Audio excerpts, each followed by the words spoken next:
6:59. This meeting is being recorded. Roll call for seating. Angie DeSanto, I'm here. Garth Bean, Still here. Paul Varga, Here. Jesse Burnham, Here.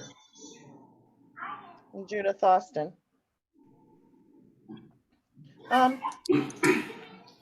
Bill, I'm not sure about this. When somebody says they want somebody seated for them, and neither of those people are here, can I seat somebody or no?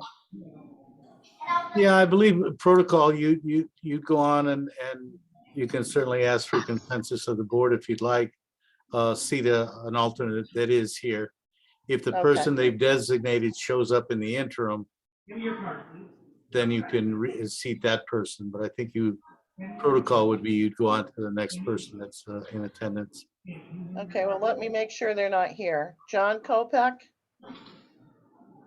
Hugh McKenzie, Christine Davis. I'm here. Okay, Christine. Did you hear me? Yeah, Okay. so we're gonna vote to seat Christina. All those in favor? Aye. Aye. Jesse Burnham, aye. Garth Bean, aye. Judith Austin, aye. Christina, you'll be seated. Thank you. Okay, welcome. Communications. I don't have any communications. Does anyone else have communications? No. Okie dokie. Public comments. We'll have public comments, 3 minutes minimum. If anybody has any comments they'd like to make.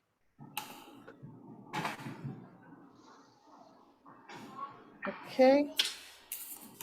Moving on to the approval of the minutes for the regular meeting of Thursday, March 3rd, 2022. Do I have a motion for approval of the minutes?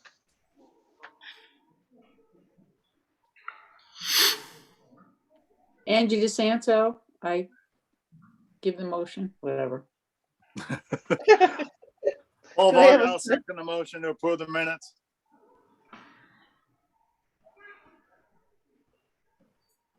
Thank you. Any discussion?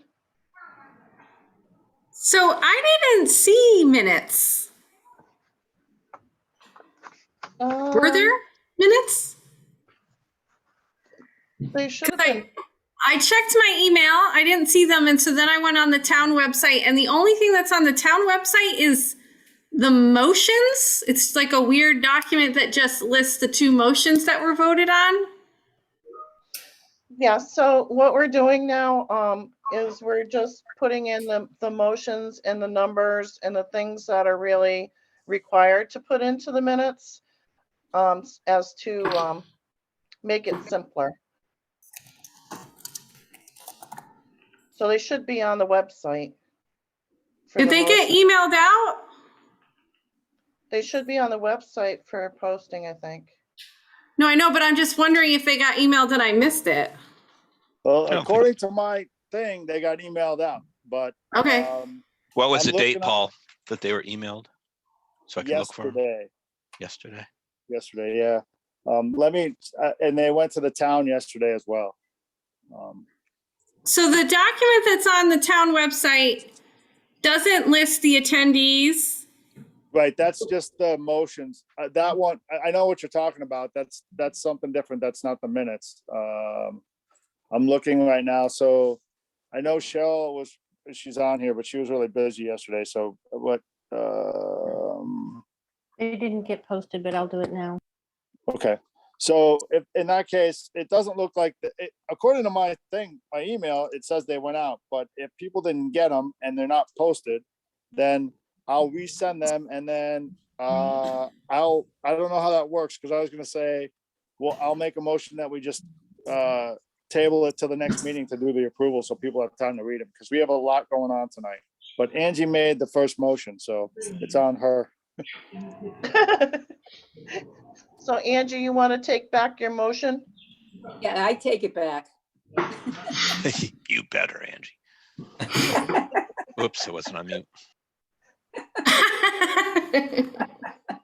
All right, so I'll move to table the approval of the minutes for the March 3rd meeting to the March 17th meeting. Paul, Jesse Burnham, I'll second that.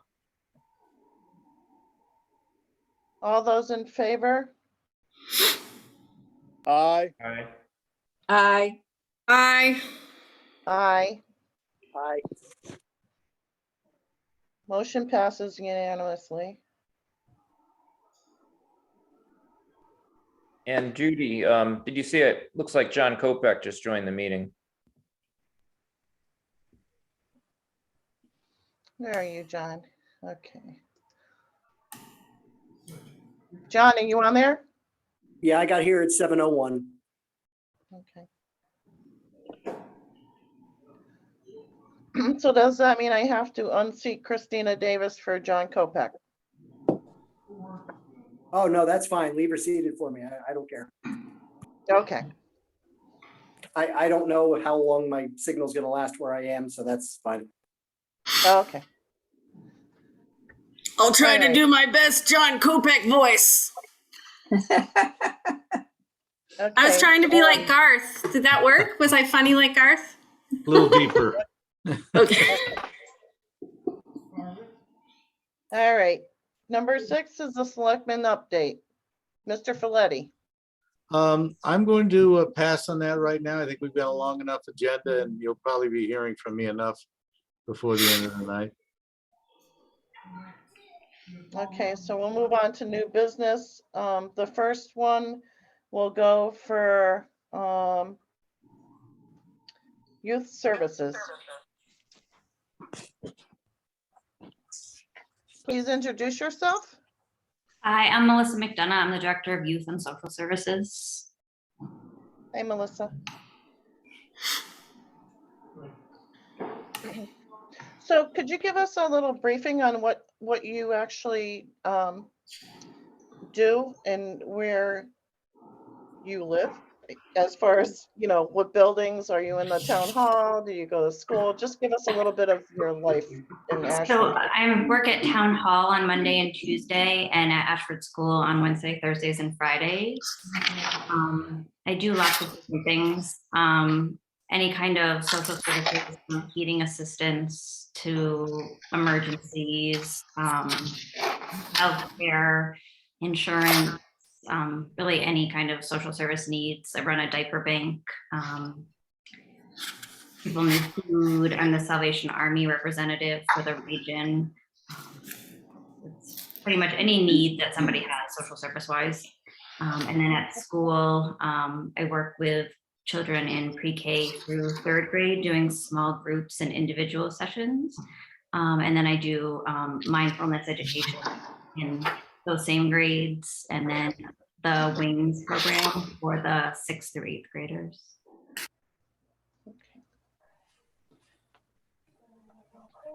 Excuse So do me, they have Judy, wings?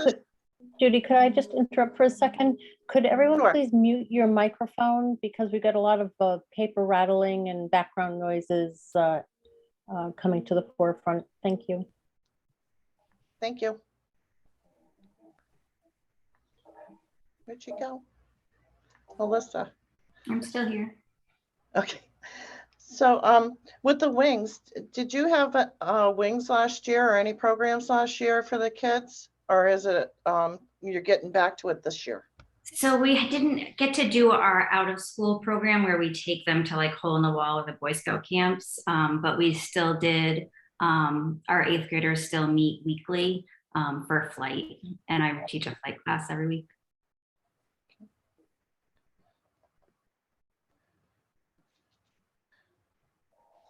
Thank you. Anybody else have questions?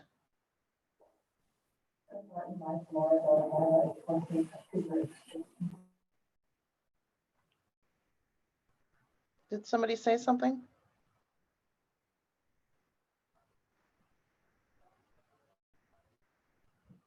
Going once, going twice. Anybody have questions? Melissa, Judy, I have a question. Go ahead. We had made an appropriation earlier in the year from the ARPA funds. I think the amount was about $20,000, if I'm not mistaken. And have you been able to apply or utilize those? And So I haven't used a lot of it. I did one rent. I actually had somebody apply today for rent, but I've also been working. We have a few families that are really struggling with food needs, and we've been sending home food on Fridays for them to have over the weekend. So I've been working on getting some funding for that, and I was hopeful that I could use a little bit of that funding to purchase some food. So Bill, that Yes. was one of the things that I was interested in with the ARPA fund was, you know, as we go through this process of fuel increases and gas increases and everything, people are going to be hungry. So I was thinking that maybe if we could use some funding for the for like a good food bank, you know, like stock up a real something that can help people. yeah, I mean, our intent is to work closely with Melissa. And as the ARPA explanations and their final rules and that are coming out, we're noticing that we have much more flexibility than was originally indicated. So we'll be working through Melissa on those exact issues. I'm sure as you know, as things get worse with oil costs and everything, fuel is going to be a big issue, like it is with everything else right now. But yeah, Judy, I think those are things that we will be addressing. Our intention, the Board of Selectmen, we've been trying to hold off until we can use the OWL Pro and do the hybrid meetings, but it's to call a public hearing in this upcoming edition of the Citizen. We've published the survey that was circulated prior about recommendations that we were asking residents to submit. But anyway, during this public hearing initially, what we'll be doing is going over those things, taking public input. Our intention is then to have another follow-up meeting with the town meeting and come to some specific votes on usage of those monies. And the Board of Selectmen will have recommendations. Okay, thank you. Hey, Judy, it's Paul. I have a quick question for Melissa, and I think it kind of bounces off of what you and Bill just spoke about. The Living Proof Church, I believe, does a food bank or has a food bank. Yeah. Does the town, do you or social service, does the town or you get involved with that, or do So we I send had- people to that? Yes, we had worked very Okay. closely together before. When COVID started, we had a difference of opinion in mask wearing, so I was no longer going every month. But until COVID, I did attend the monthly distribution. Okay, so I'm not sure what's going on there now at all. So I mean, as Judy said, I think things are going to change for people as the economy goes down the road we're going down. So is that something that we need to have? I don't want to say you, because obviously if there's a problem with health and safety, that's an issue. But it's something that the town has available, and maybe we need to look at coordinating that a little bit better. I mean, I still do work with Pastor Pat. You know, we talk on the phone and email and stuff about it. Financially, he has always said that they're able to support it. They use Food Share as their food source, and you know, sometimes they get donations. But he's always said that they're able to afford to purchase the food that they need. Okay, so do you send some families there Yeah, that? absolutely, Okay, yeah. okay, all right, thank you.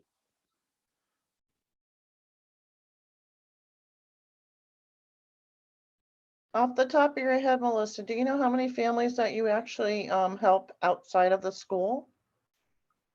It really varies because people come for different things, and people don't have to be low income to need social services. I would say like for heating assistance, it's probably around like 150 families.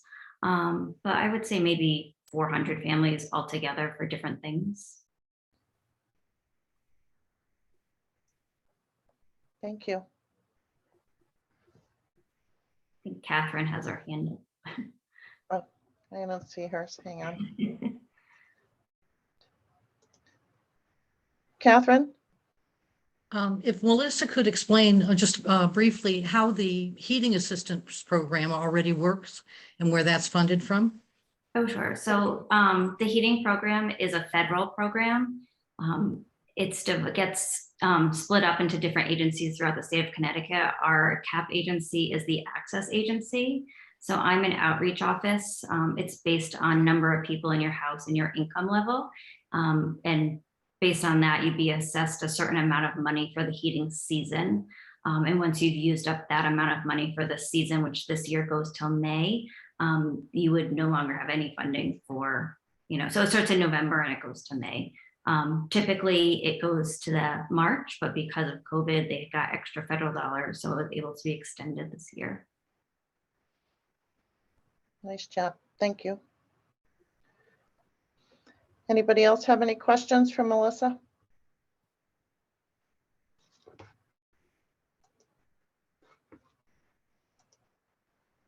Well, thank you for taking your time to speak to us. It was No nice problem. meeting you. Thanks, you too.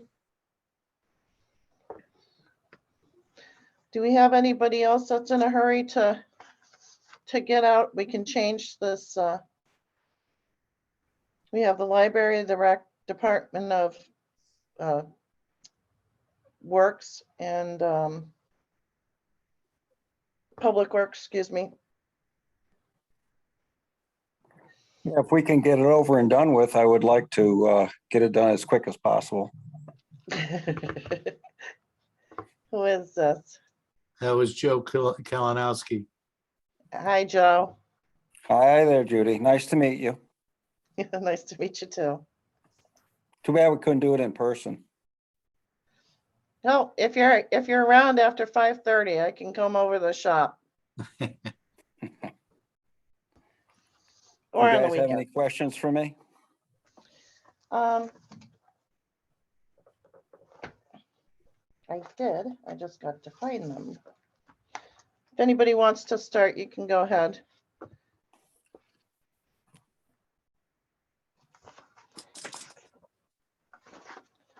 Look at that. Nobody wants to question me. Isn't that a Oh, great no, thing? you're not getting away that easy, Joe. Oh, come on, Paul. A couple quick questions, and actually, I know the Board of Selectmen discussed it yesterday afternoon about the fuel situation. And some of your line items for fuel were flat, which is great, but I don't know that that's realistic now. So are you thinking of changing that, or you've come up with a way to not use as much fuel? And I want to know how. We can all go home every day and it'd be a perfect world. No, me and Bill have to revisit that and try to figure out what the cost increase is going to be come July when the school rebids the fuel. I guess if you figured $2 more a gallon, you'd almost have to double my fuel account. Right. Well, that's, I mean, obviously, I know other departments are looking at the same problem. So, Paul, we're going to, the Board of Selectmen at our meeting yesterday afternoon, we have come up with some recommendations we're going to be making to the Board of Finance relating to sort of a universal addressing of the fuel situation. I've also had some initial talks, and we're going to have some more with Superintendent Kreller and Joe, and try to put our heads together and working with that to try to come up with a reserve that we can tap into that, because it's obvious the dollar amounts we were looking at over the past 60 days or so were no longer pertinent with the increases that we're looking at right now. right. Yeah. So a little later in the evening, it's one of the things I'll be addressing with you. Okay. And then the other, there's a line under, I guess it's under administration, DPW administration, of part-time salaries. What is that for, Joe? Is that like, it's not overtime, obviously. So is it just for if you need to hire somebody to do something for a short period of time in season or something, or the summer season or We could something? actually, Paul, we can actually call it seasonal help. Okay. In the winter time, it's for a person to come in, and because it's just cheaper. My guys are all on overtime when we do snow. Right. And it's just cheaper to have somebody come in and do the sidewalk work. And in the summertime, it's cheaper to have somebody come in and do all the weed whacking work and the Okay. lawn mowing. And that's basically what it's for. Okay.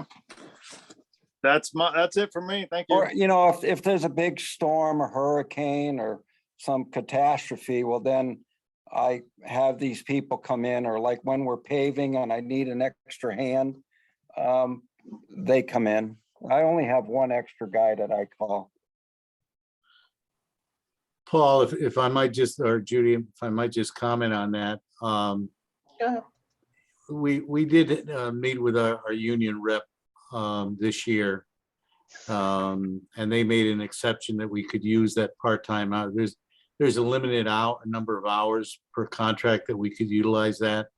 They waived that and increased it because of during the COVID time, it was a valuable resource to us to have an extra body as the need provided itself to be able to take advantage of. So it's worked out well.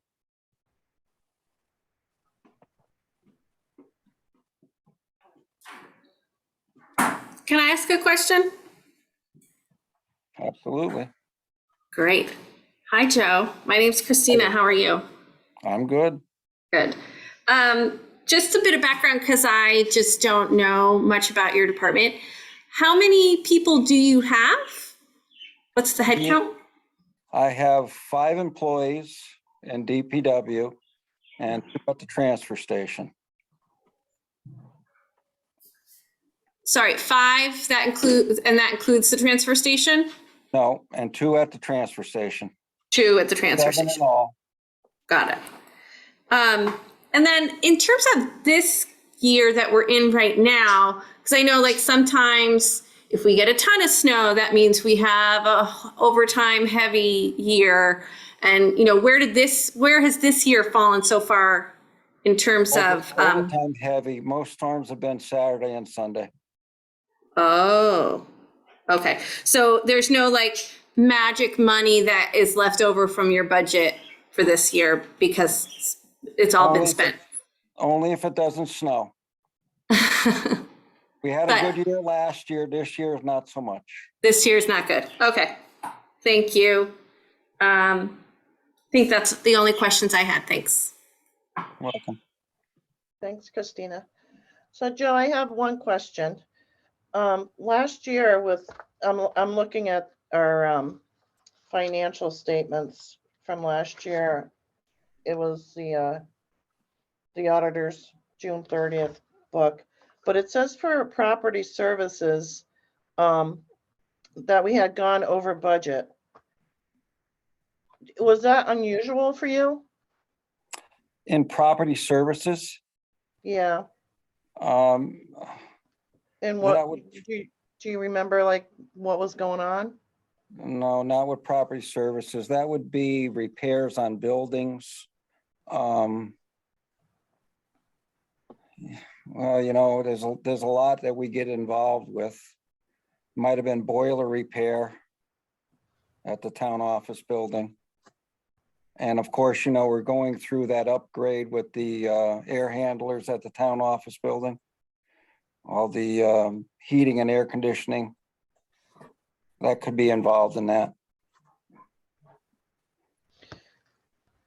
I mean, if you've asked these questions before, I mean, all of this is available by printout from the town office building. It would explain every item that was bought under that line item. Oh, okay. I just didn't understand what it was and why it was. I mean, you know, when I looked at it, it was like property services. It's just like just maintenance or? you know, what exactly what it was, because it was a pretty big number. Yeah, I Okay. don't, you'd have to ask Cheryl where they charge the new system we're getting to manage the air AC and heat at the office building. That's a capital project. We haven't done that yet. You mean the train? Are you talking about the train upgrade? Yes, It's a Cheryl. capital project. Judy, which account are you looking at? I'm sorry. Oh, I was looking at page 49 of the financial statements. There was a Oh, you're back. property service category under Public Works.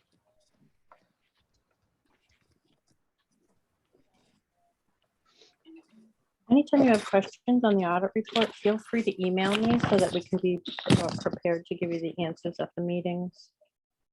Okay, I felt guilty stopping last night. You were so busy.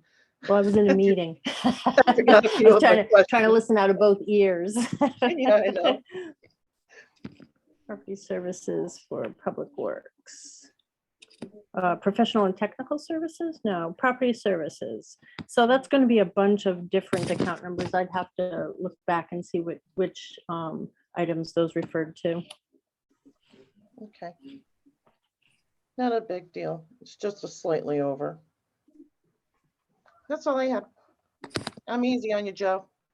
Anybody That's else? okay. Another one of my line items in this year's budget might want to be reconsidered is the salt price. I have a bad feeling that salt's going to increase for next budget. I try to budget for 1,000 tons of salt. And this year it was $66 a ton and I budgeted 68. But then that doesn't include our magnesium chloride, which we purchase at $1. Well, it went up to $1.40 a gallon this year. So knowing what the economy is doing, I'm willing to put a bet that salt's going to be somewhere around $75 a ton next year. So that's another line item that me and Bill will discuss further in upcoming week. We got a lot of discussions coming up, Joe. Joe, could you just give a quick overview? I know under the capital projects, we've got, we've eliminated a lot out of that, but we've got two items that I know that you have a preference to going forward. One is the replacement of the 2008 International, and the other is a new roller. If you could just give a quick overview of your thoughts on both of those two items. The 2008, of course, it's, I don't know how many of you own older cars, but it's starting to get old and used up. And we've had a lot of electrical issues with that truck. I don't know, maybe 4 years ago, we spent somewhere around $10,000 in repairs just in electrical systems. And this winter, it started acting up again. My fear is that if I ordered a new truck tomorrow or whenever, it's 2 years out, which means I have 2 more seasons that 2008 has to make before I receive a new truck. And if I put it off, we may be in trouble. That's my feeling on the truck. And as far as the roller, we've been throwing money at our old one for years. And it's lucky I have Dave who can, stitch together anything. It's just time for a new one. It would assist in when we grade town roads to dirt roads, I would like to roll them a bit. And with our old roller, I never wanted to because it's just worn out, and then we wouldn't have it for when I needed it. So with a new roller, I'll be able to do, when we grade the dirt roads this spring, hit them with a roller, and I think they'd be a lot better off. That's the 2 items I'm looking for this year.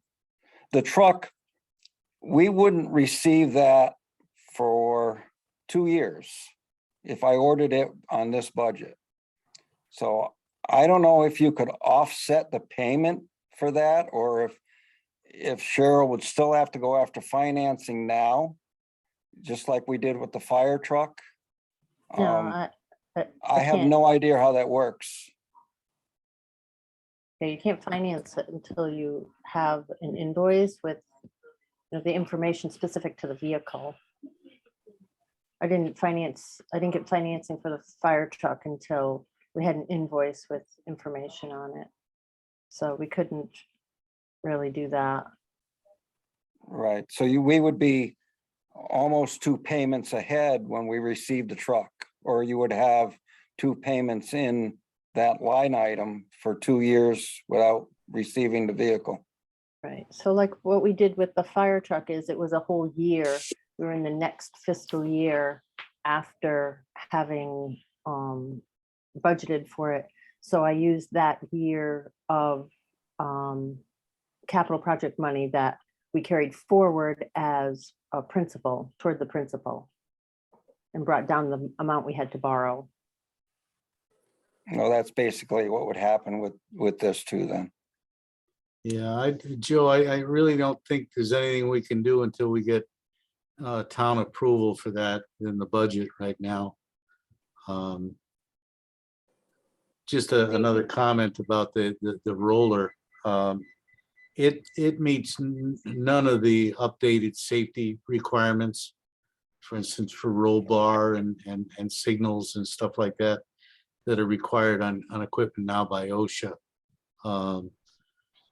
Efficiency and dependability, of course, are big items with that sort of piece of equipment, but safety is a primary one for our staff and those working and plus for the general public.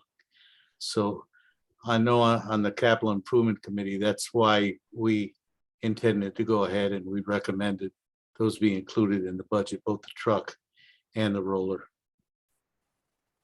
The other question I have, Joe, for that is, while you're waiting for 2 years, are you going to be able to get the hardware and the parts you need to maintain that? You know, to keep it rolling until you can replace it. The roller, no, hopefully I will Both be of able them, to. the truck and the roller. No, the roller is not a problem. They have one in stock. It's just a matter of confirming the sale. The truck is the issue. From the time of order date to the time of receiving it's close to 2 years. It's a year and 9 months from order date. As far as the old truck, well, I have my fingers crossed that it will make it. If not, we have a spare, which, you know, we have breakdowns, not at a normal rate, but we do have them. And my spare truck, which is one of the oldest ones in the fleet that me and Dave rebuilt from a pile of scrap in Danny Zychek's backyard, has always been good to us. So we have a backup. I'm just wondering, because I know that it's getting difficult to get hard parts for certain vehicles when you need them now. And it's probably going to get worse. So. Well, International's been pretty good. The 2008 just had an intercooler go on it three storms ago. It was on a Friday night, and we had it repaired in less than a week. International's pretty good about getting parts. Okay. That was the $2,300 part that I think I mentioned to your board last week, that the week before that, it was priced out at $1,500. In a matter of a few days, it went up to $2,300. One of the issues that will probably be, as you know, before the end of the year, our board usually gives your board notice of some line items that we're running either close or we're over expenditure on, and we have to make adjustments at the end of the year. Joe's parts and service are in that category right now, just because we have run into a lot of repairs over this fiscal year. And then it's part of the nature dealing with old equipment. It's lucky that we have the expertise of Joe and his mechanic on staff. We also utilize the knowledge of the mechanic that the school has up there that works on their vans and buses, that we can bring these things along. and actually afford to do it at all, but it's an ongoing concern and an ongoing expense for us. This year, we happen to be getting to a critical state with those particular line items.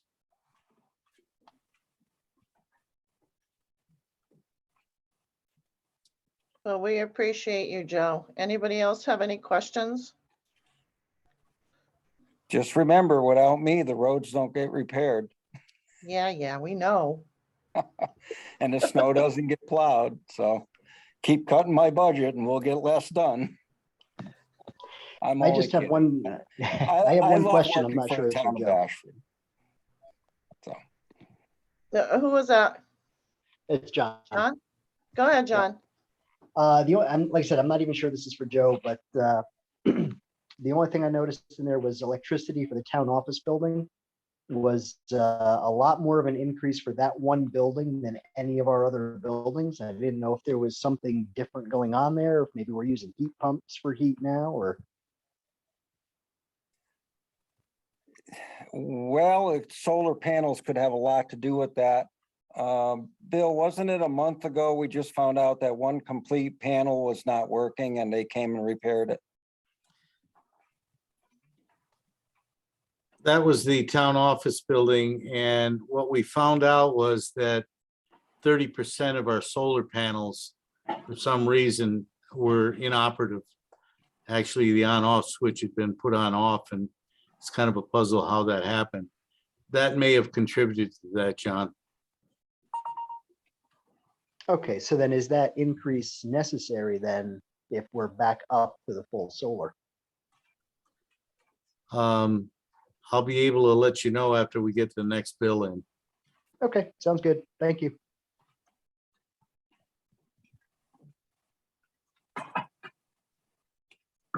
Anybody else?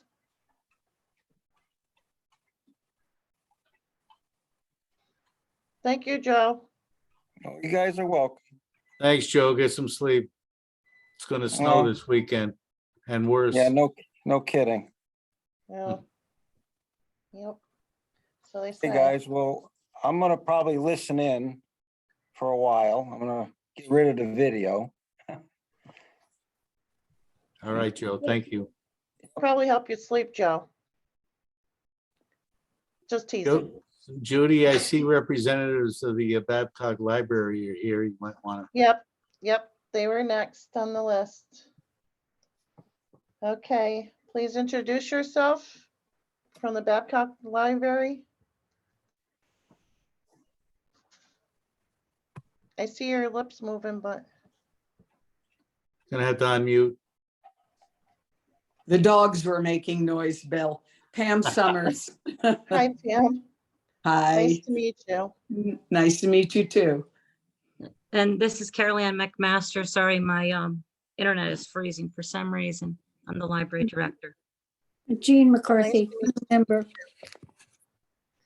And Jean? Yes. Hi.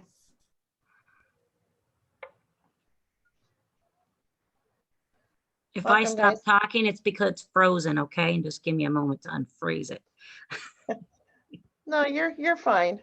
It's just nice to know who's who, you know, where you guys work. I had only one question and then I'm gonna pass it on to the group.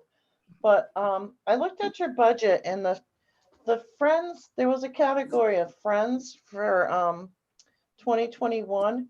And it looked like it went from 21, 22, 400, excuse me, 4,500, and then it went, the actual was 1,907.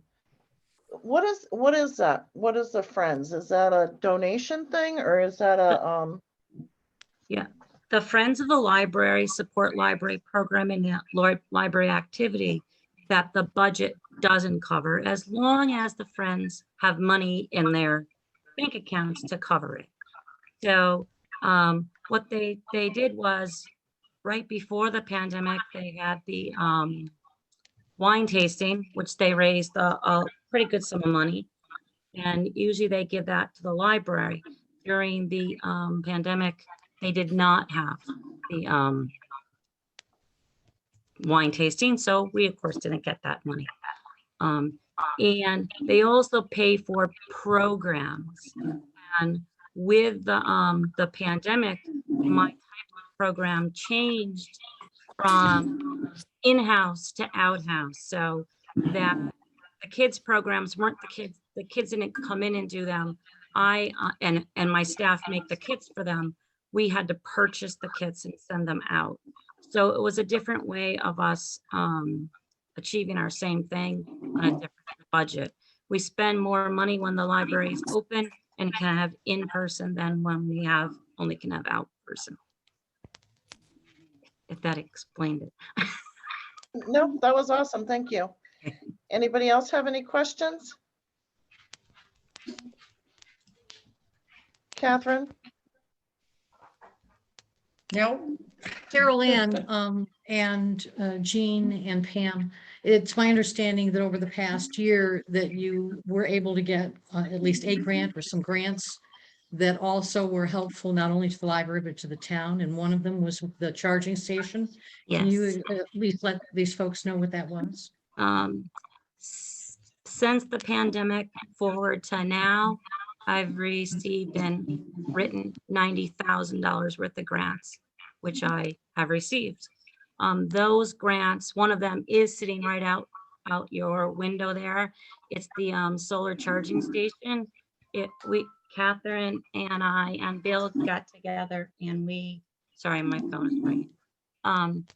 And we had gotten together and decided where it would be best for the town to go.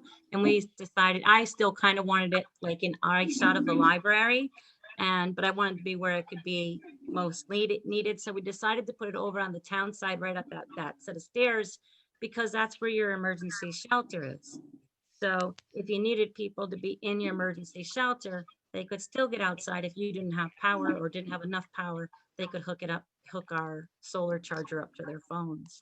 We have it also gets sun all day long. And it gets sun all day long. We took us weeks to figure out, okay, where is going to get the most sun?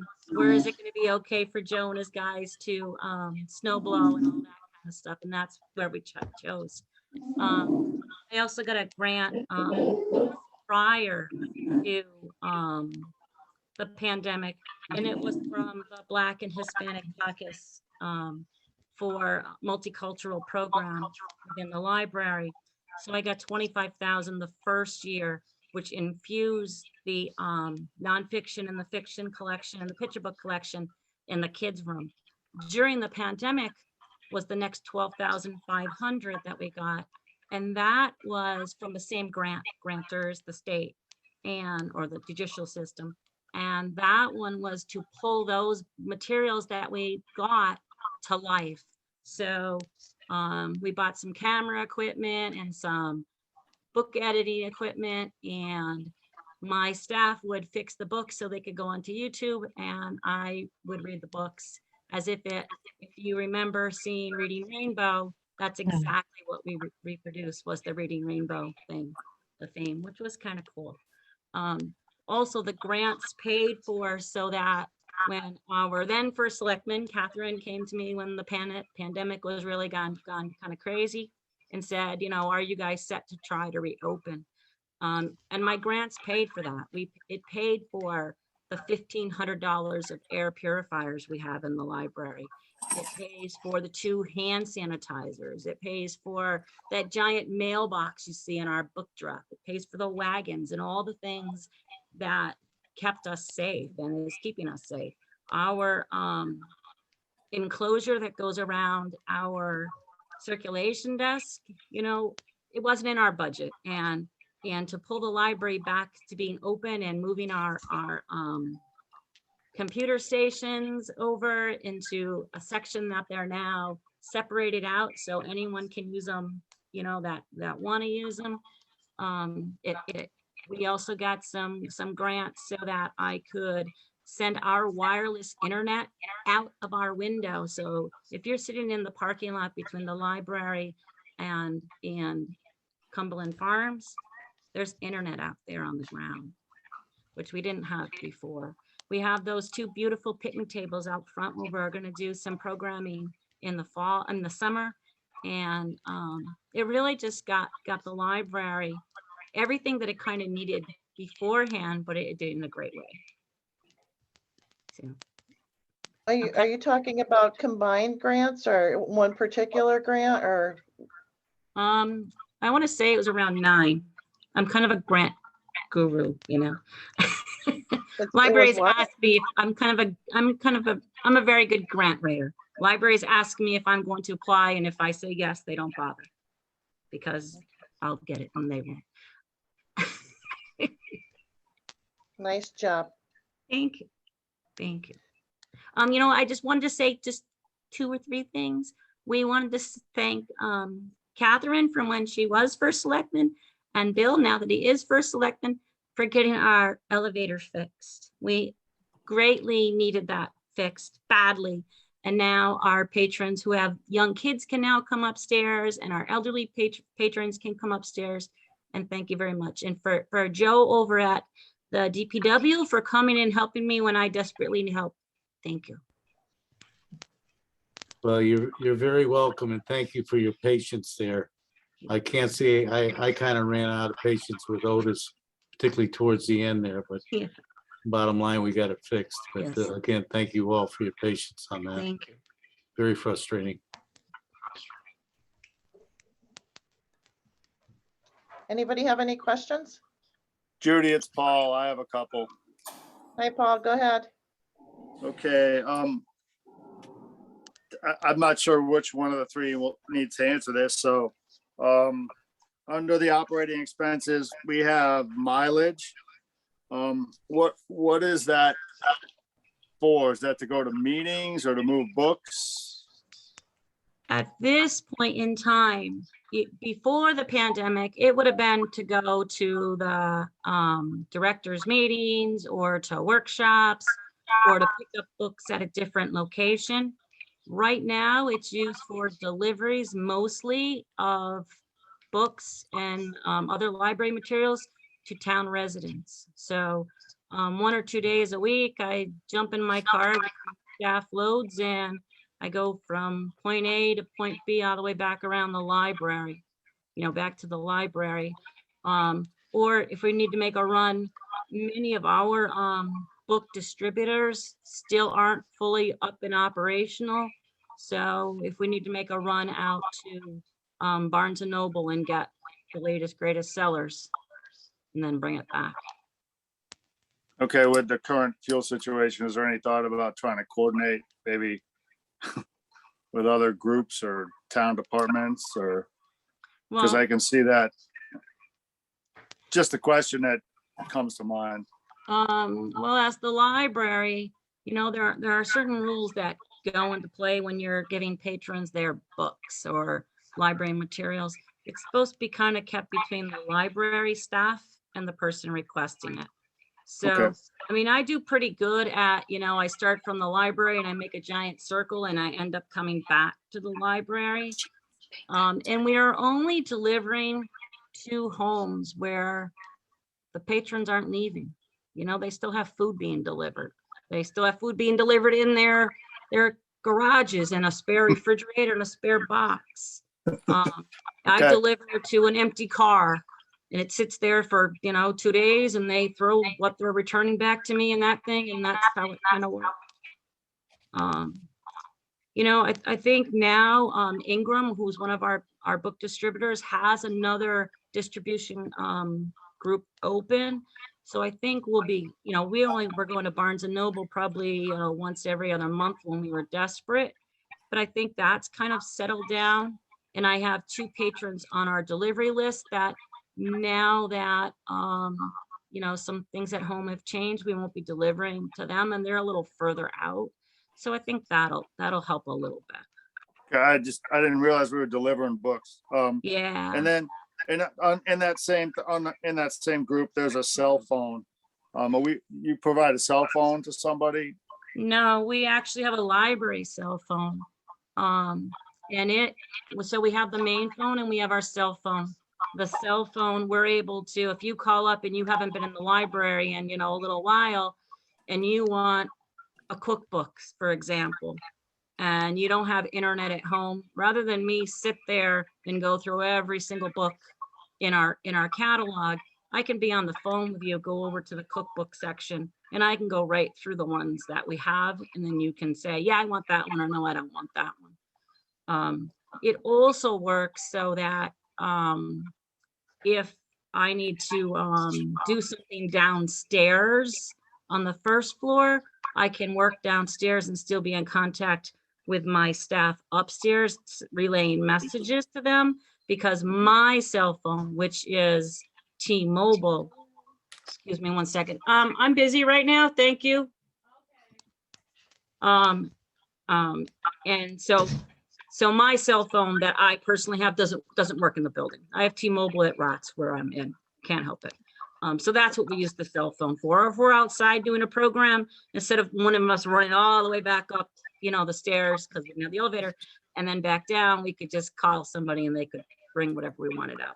The cell phone's pretty inexpensive right now. We switched to a new company, so it costs, I want to say it's $199 for the whole year, which I think is pretty darn good for a cell phone. And many of our patrons, tend to use that one versus the main phone. They were using my cell phone when the library's main phone had died when the pandemic first happened. And they still use my cell phone when I'm not in the library, because that's when it can ring, which is kind of. Okay, and then speaking of the employees, how many people does a library employ, and how many hours a week are they open? And how many employees are there during that time, I guess, per day? Yep. Or Yep. I have a total of 8 employees. We're open for 39 hours a week. And on average, there's always 2 employees in the building. Whether it's myself and another employee, or this week while I'm out with my hand surgery, it's 2 employees. When we start doing programming, we'll have to increase that to be 1 that stays in the building and 1 that's out in the programming, and then 1's doing, running around the library getting things for patrons. It's a pretty it's pretty skeleton. If somebody calls out, and if it's not me, then we're kind of in trouble, because if I have 2 regular staff members scheduled and one of them calls out, I call my trustees and one of them comes in. okay, are all the employees considered full-time employees then? I'm the only full-time employee. Okay. Most of my employees, or I should say my employees, work anywhere from 4 hours a week to 16 hours a week. They just kind of fill in. They're none of them are full-time. Just Okay, me. that's that. And just for reference, what is the base pay for your part-time employees then? My lowest employee is paid, I want to say $13.65, $13.68, right around there. The highest pay is $15. That's all I got. Thank you. Okay. And I should say, every one of my employees has a minimum of an associate's degree, and there are 3 of us that have 2 masters.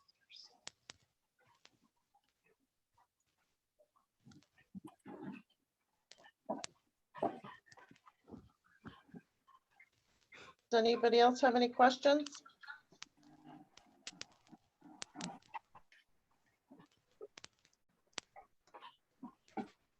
Okay. Well, thank you, the 3 of you. Thank you, Kayla. Good job. You're very welcome. Come visit us, Have a get nice- library cards. Have a nice night. Thank you. Yep. Okay, library's done. Let's see what this says. Rec department. Do we have anybody from the rec department?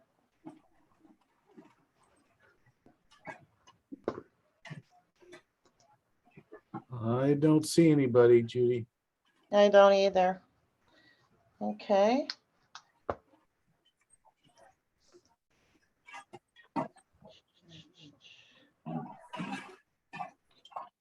And we got the Board of Ed, last but not least, Dina. Hello, Dina. Hey, Judy, Craig's here too, and Jane, and a few other board members. Hi, folks.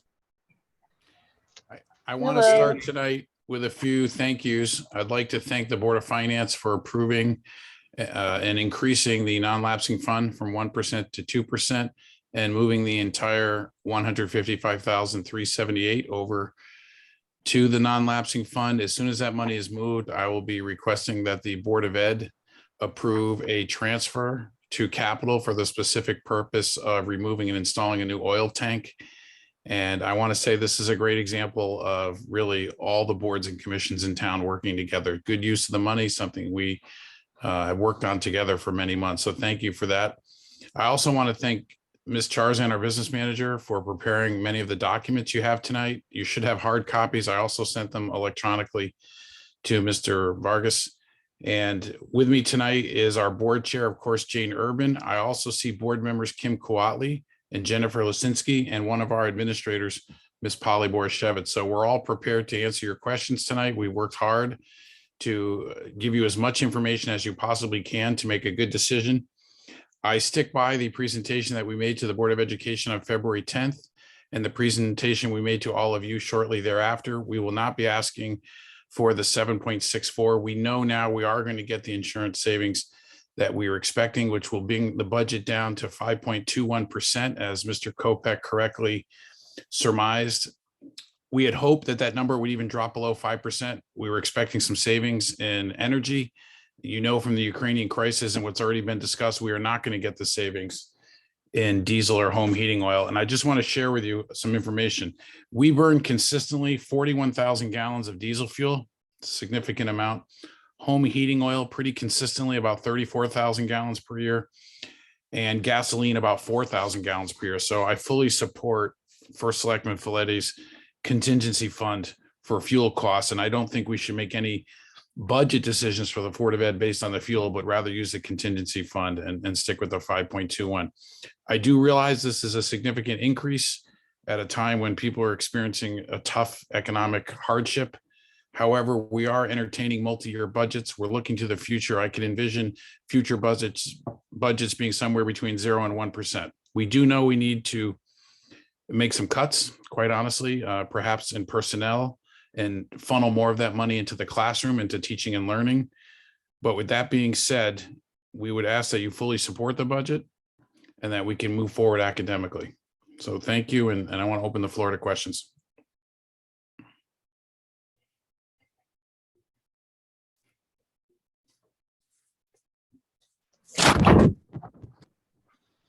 Hi, Craig. I don't think we moved the money as of yet. We just voted to approve it. Okay. I just want to make sure you knew that. I did have a couple questions as far as, I went back to the audit of the annual financial statement audit. And there were a couple items that I had questions on for outside services. We originally budgeted $511,000 and we only spent $96,832.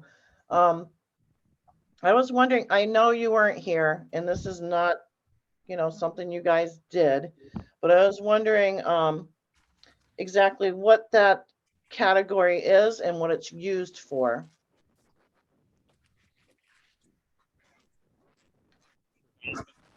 Special education.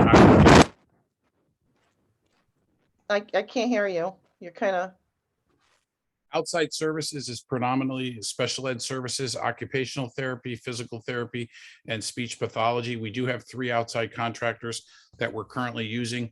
We expect one of those contractors to go away at the end of this year with a student who's graduating, but it's often cost effective rather than hire another full-time employee, which means salary and benefits, to sub those services out on an hourly basis.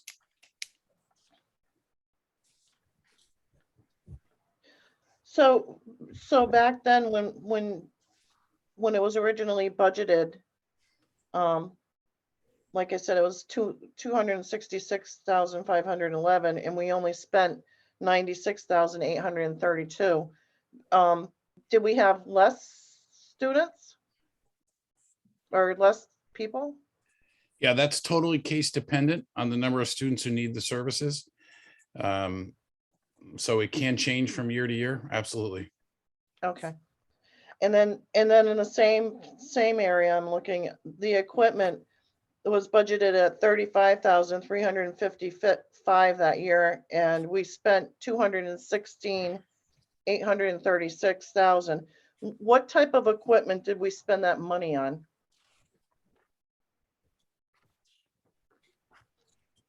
It's the same page, 51.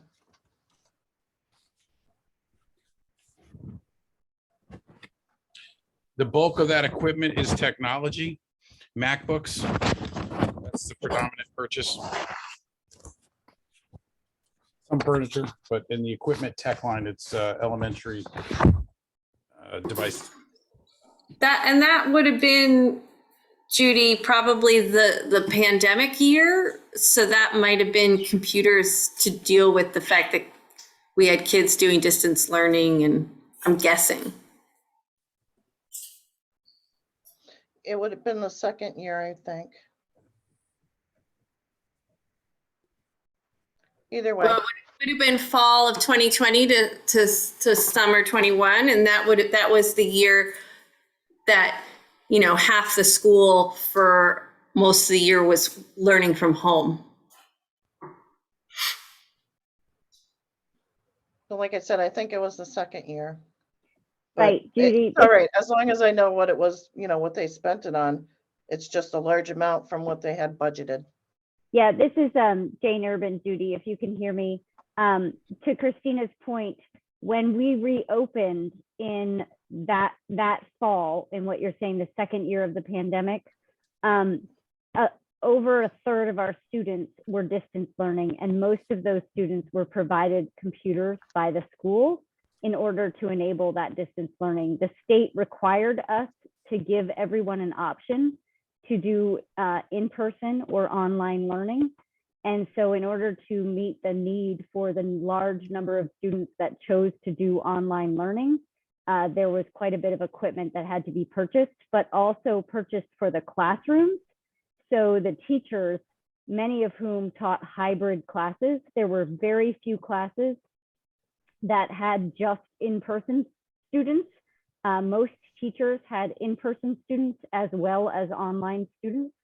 So there were classroom upgrades in equipment that were required in order to meet that hybrid teaching situation.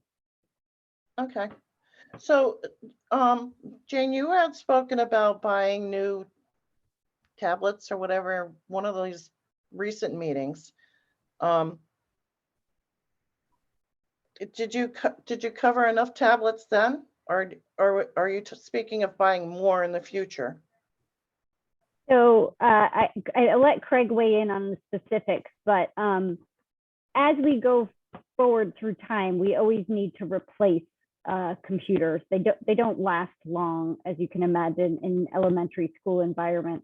Again, I think while a portion of that money from the prior year was for tablets and computers, I think the majority of it was classroom accommodations to allow the teachers to teach the hybrid situation that they were in. We didn't have those capabilities, obviously, prior to the pandemic. We weren't doing hybrid learning ever.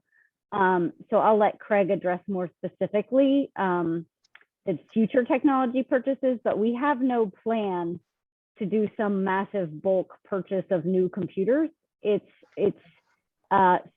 maybe some new purchases, but primarily it's replacing and maintaining over the years.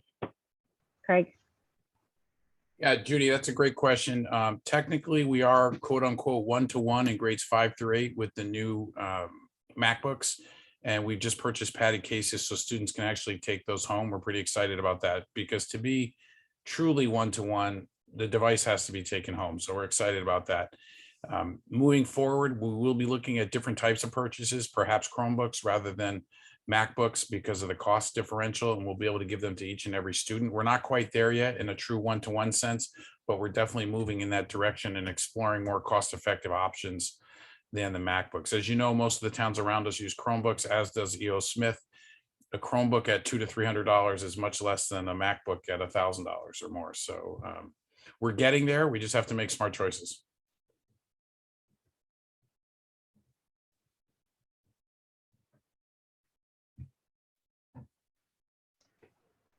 Okay.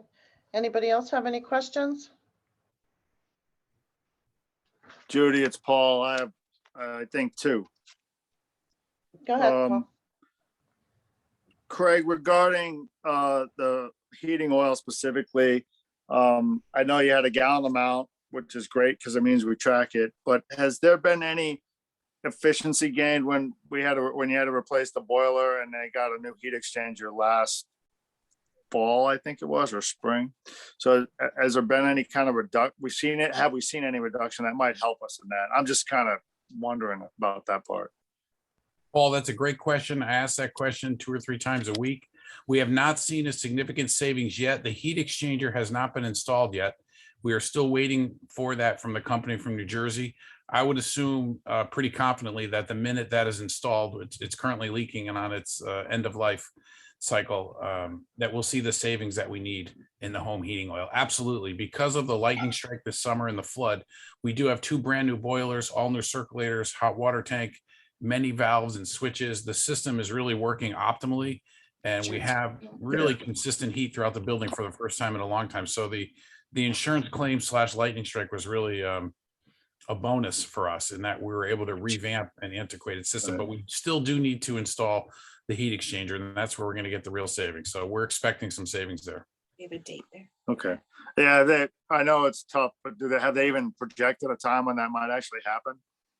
It was actually supposed to be in November, and then they said January.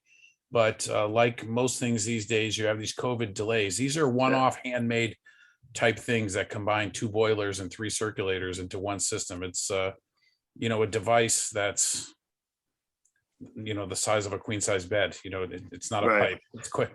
Yeah, they didn't tell you January. What they didn't say. They said November. They didn't tell you which year. So I think it'll be in any day, Paul. Honestly. Okay. We're optimistic. I just want to see. I'd like to see how if we gain some efficiencies, so we can hopefully use less oil. Agreed. Then at the beginning of when you started this, you said you're down to 5.21%.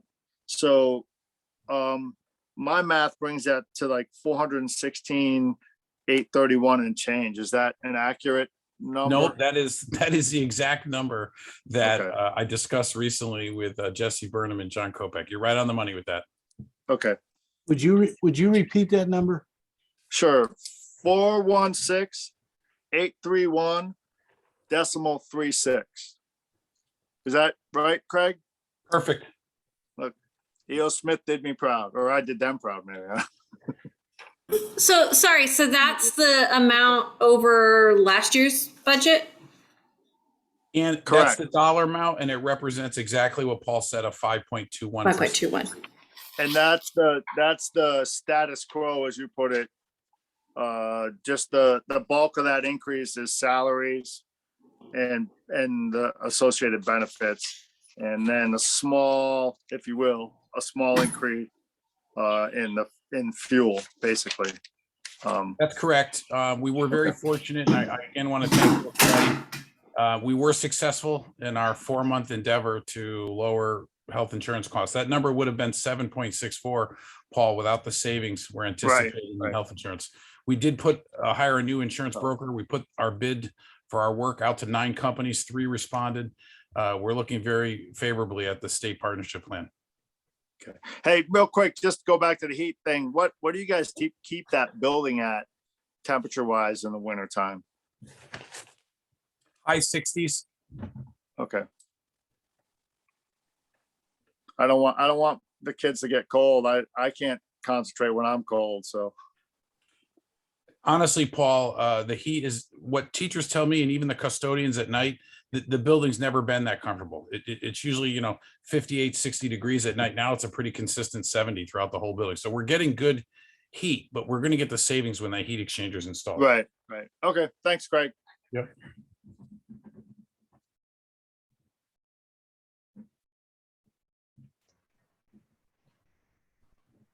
Anybody else have questions? Christina? I just want to make sure I'm looking at the right numbers because there's been a couple different iterations. So is the total budget request 8,611,639? Is that the right number?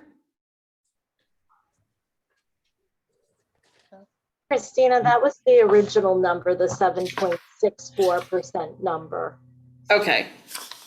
So I am looking at the wrong thing.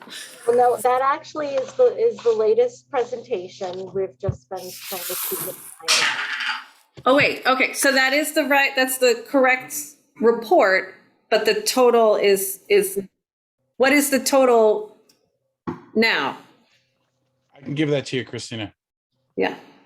So I want to be clear. We've been sharpening the pencil every week. And as we achieved further savings, either in health insurance or wherever we could get it, that number has come down from 7.64 to 5.9 to the current 5.21 based on our projected insurance savings. The actual dollar amount would be 8,417,433.36, which is exactly what Mr. Vargas said, an increase of $416,831.36. So he was right on the money with that at 5.21% increase. Okay. Thank you. Yep.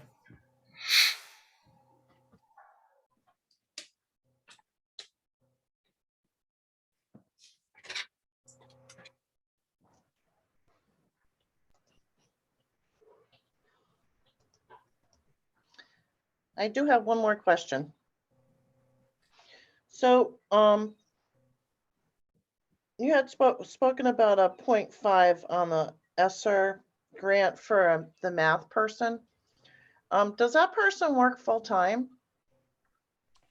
Yes, in fact, the reason the FTEs, the full-time equivalent for the number of teachers, hasn't changed, there's no trickery there. It's that we had 2 Spanish teachers, 1 Spanish teacher left, and we basically replaced one of the Spanish teachers with the math interventionist, and that's why the number of staffing stayed the same. But there was an exchange, if you will, 1 Spanish teacher for the math interventionist.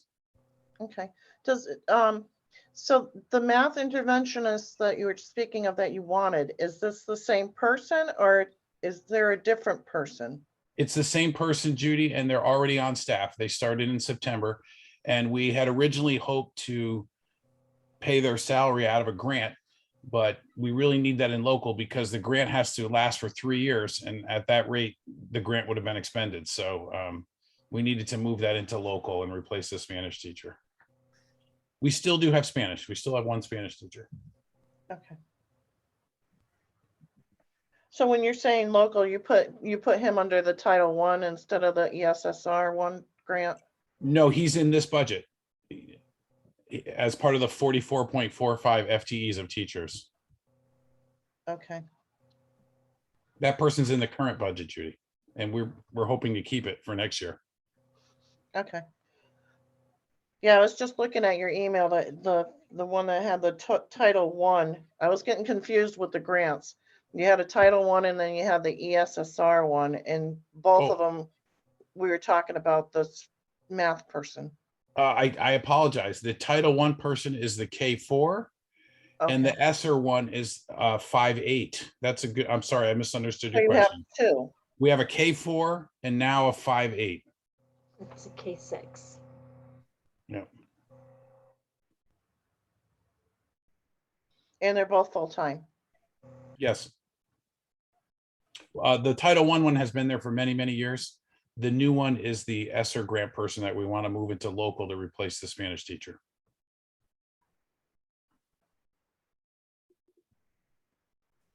Okay, that's it for me.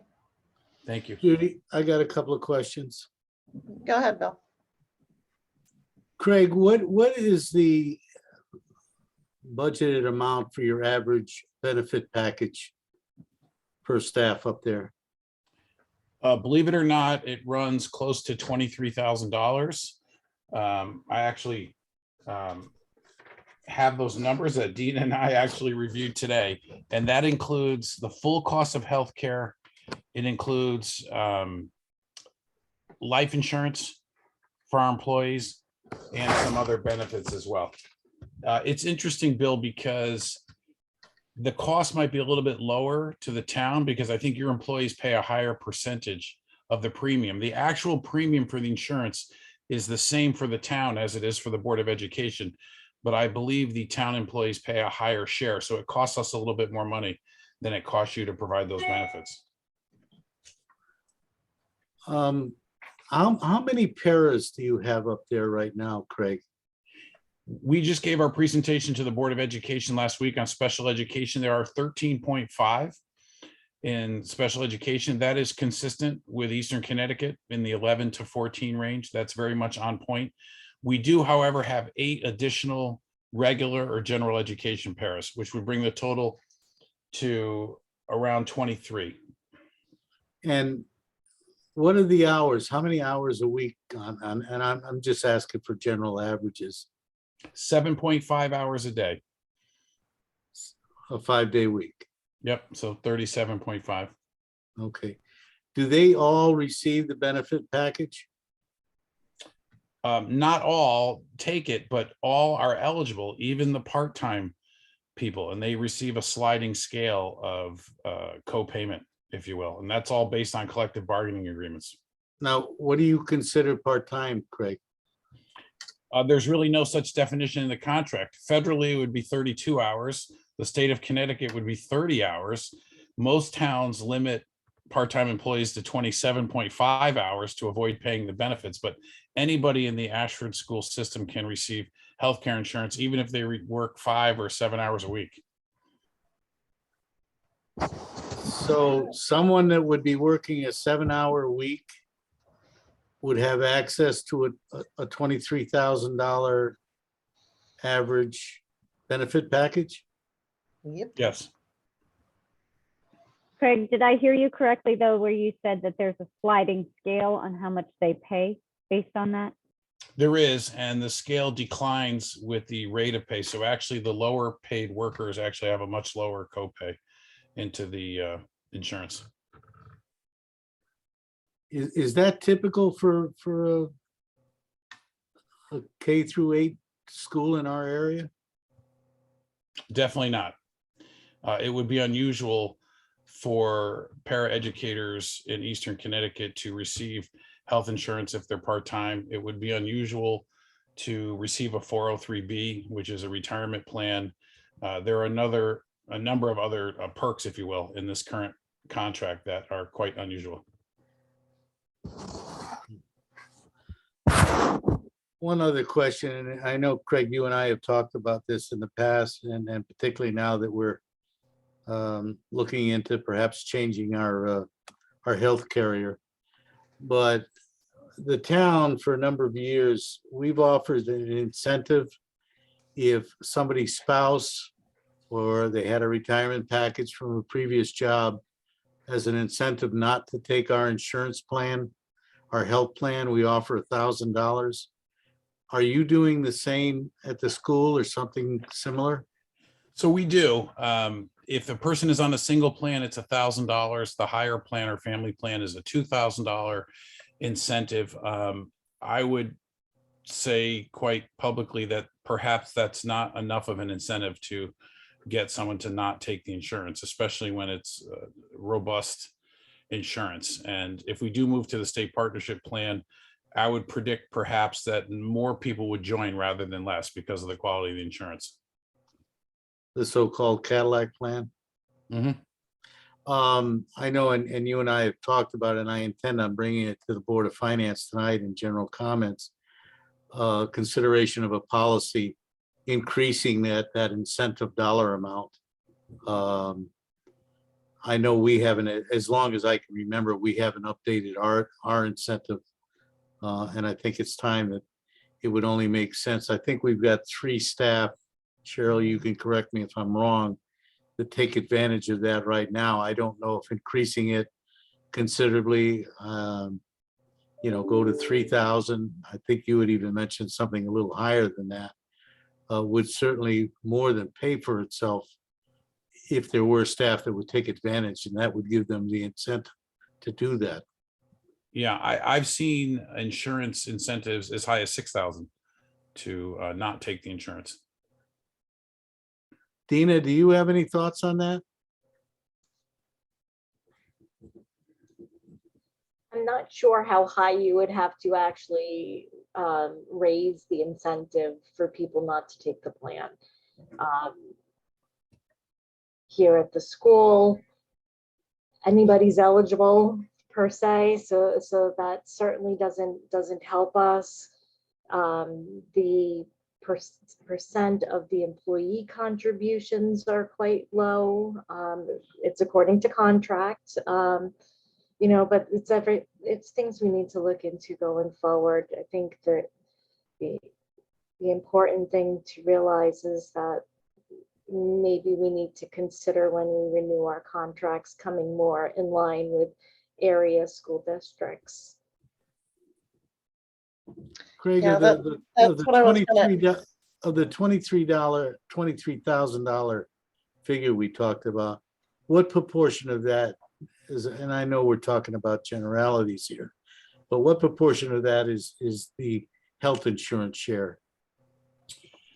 Bill, the health insurance is, I'll give you the exact amounts. A single person health premium is $9,327. The 2-person plan is $21,085. And the family plan is $26,338, of which the employee copay is only $4,700. So you can see that the current health insurance costs us well over $20,000 per person. One of the major reasons we are optimistic about moving to the state partnership. On top of that, when we look at United, we're looking at 19, 20, 26% increases every year. We can't budget for that. We can't have 20% increases on top of a $1.41 million insurance plan. It's not something we can budget for. The state plan has run roughly 3% since 2012. It is higher this year. It'll be close to 7 or 8%, but that is very reasonable when compared to United, our current plan, which runs 20% or more on the increases. We have to fight hard every year to get United down to 16 or 14 or at best 9. So the state plan is more aligned to our policy of having multi-year budgets or being able to freeze healthcare from year to year, perhaps a 3-year view. That's the direction we're going with the budget. So we need a stable plan that we can count on. Absolutely. The We plan had a special meeting, the Board of Finance, today at 6. We invited the superintendent from E.O. Smith, and I asked her, and they're on the partnership plan at E.O. Smith. It seemed very happy with it. The difference, one of the main differences with going from the partnership plan from United Health and just when you look at savings and increases going forward, right now on United, our increases are based on our claims history, and we're a very small group. So it takes 1 or 2 major illnesses in an employee or a dependent to really drive our rates high. When we join the partnership plan, our claims experience is combined with that of the state employees and of all of the other town and school districts. So if we have families that unfortunately have some catastrophic illnesses and the like, we're not as subject to the volatility in the rate, and that will help going forward. Thanks, Tina. I'm all set, Judy. Okay, I would just like to make one point, and this is Jane Urban. I haven't actually participated in the negotiations ever on the MEUI, the paraprofessionals, the non-certified staff, we call them, on their contract. That was always negotiated by the superintendent and eventually approved by the board.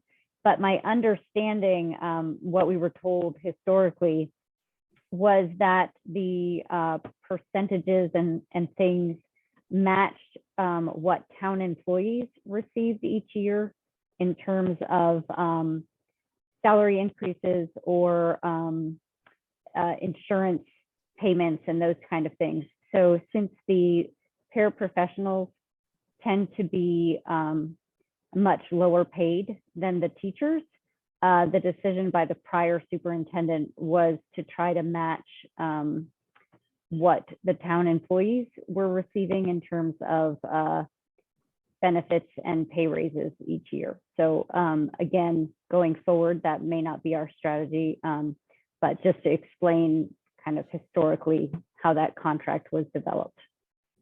I appreciate that, Jane. And of course, this is just a ballpark number, but our typical health package is more in the area between 12 and 13,000 for town employees' benefits. That's why I was a bit taken back with the $23,000 average. Seemed very high. The 23,000 is for your family plans. And when you look at school districts, that's mostly what you have is young families, young teachers starting their families. So you do have a lot more of the higher benefit plans. So, and I just want to let you know, or in case you haven't seen it, I did send you a flyer for the town employees to join us at the school next week for an introduction to the possible state plan. So we'd like to see as many town employees as possible show up and join us. It would be great.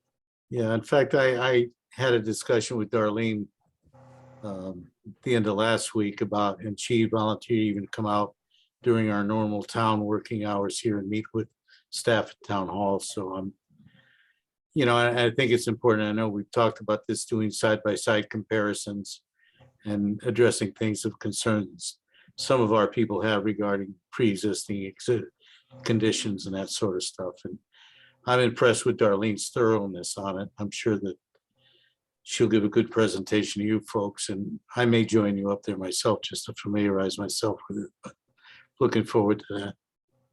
Go ahead, Craig. Thank you, Madam Chair. Bill, thanks for saying that. I want to make a public service announcement to everyone on this call and anyone who watches it later. I want to say unequivocally to everyone who hears this message that we would never, ever, like Winston Churchill, allow anyone's existing coverage or condition to be shortchanged in any type of insurance changeover. Those types of things are called exceptions, and they are very easily dealt with at the time of the change. So the group we're with now, our insurance broker, is so sophisticated that you and I and Dina wouldn't even have to know the person or what the change was, but we could have their exception written into the contract with complete privacy. So we intend to handle that in a first-class, very private way. So I want to put people's minds at ease who are on this call, but also anyone that might see this a month from now. We would never, ever compromise or jeopardize the insurance coverage of any of our current employees. I just want to be clear about that. And the time to do that is right now with both discretion and effective negotiation. It's quite common at the time of an insurance switchover to write those exceptions right into the contract. And we would do that for all of our employees. Thanks, Craig. Thanks, Craig. So Craig, my understanding is that you inherited a big kind of mess there. When are you up for contracts again? How many contracts are you renewing this year and how many next year? Do you know? So one next year, which is the AEA, the teacher's contract. And right now we are in year one of a 3-year contract with the MEUI, which is essentially everybody but the teachers. That's custodians, paraeducators, bus drivers, cafeteria workers. So they're in year one. The teachers are in year 2. So this time next year, we'll be negotiating the teacher's contract. Okay. But maybe I'm thinking of something else. I was thinking that you had legal fees that were pretty high this year, but maybe I'm thinking of something else. No, it's not this year. It's for next year. We put a little bit more into legal fees because we do have to revisit some parts of both of those contracts to make sure that they're cost effective for the town. We feel that that's money well spent as we go into negotiations. So the amount that we're asking for 22-23 is slightly higher than this current year. And that's specifically for negotiations. Okay, thank you. Hey, Judy, it's Paul. Can I ask 2 questions or 1 question and a comment? Yep, go ahead. So just for the rest of the board members, and so I understand it, the cost savings that we or the Board of Ed or the town would see in increasing that incentive, because I think everybody's thinking that you're spending money and really that you won't be, the idea is to save money. So that comes out of that same insurance line. Would that be accurate? In other words, we plan on spending $23,000 per employee, but hopefully we can incentivize 5 of them to not take it. So you'd save that, whatever it may be, $100,000 or XYZ amount. Is That's that correct, an Paul. accurate? Okay. All right. Perfectly Because accurate. it's hard. That's the goal. It's hard when you say we're gonna incentive, give money away. People think we're paying out money, but the truth is we're trying to save money. And the other thing, I just wanted to point out something that Jane had mentioned about the paras or the non-certified staff contract. I think there's a lot of departments in the town or that work through the town who do not receive the same level of pay or benefits. So I'm actually looking forward to when this contract comes up, because I think I'll be paying attention. There seems to be a lot of, I guess, for lack of a better term, somebody took advantage of the town or the Board of Education, in my mind.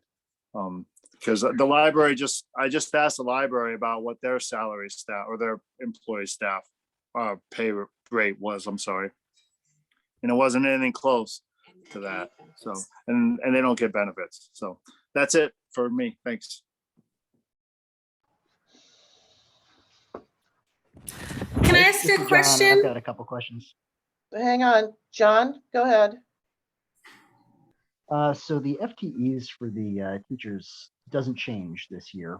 But how are we looking at a 6.87% increase for that? John, thank you for the question. That is largely contractual in the collective bargaining agreement. Believe it or not, some of the raises are actually higher than that, as high as 8% on the salary scale. So that's an average, and that's something we don't control. It's strictly collective bargaining. That's what was negotiated.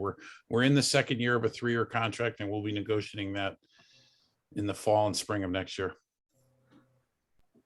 So as a state average, though, over a 3-year contract, I don't usually see raises over 3% in any given year. How are we so high?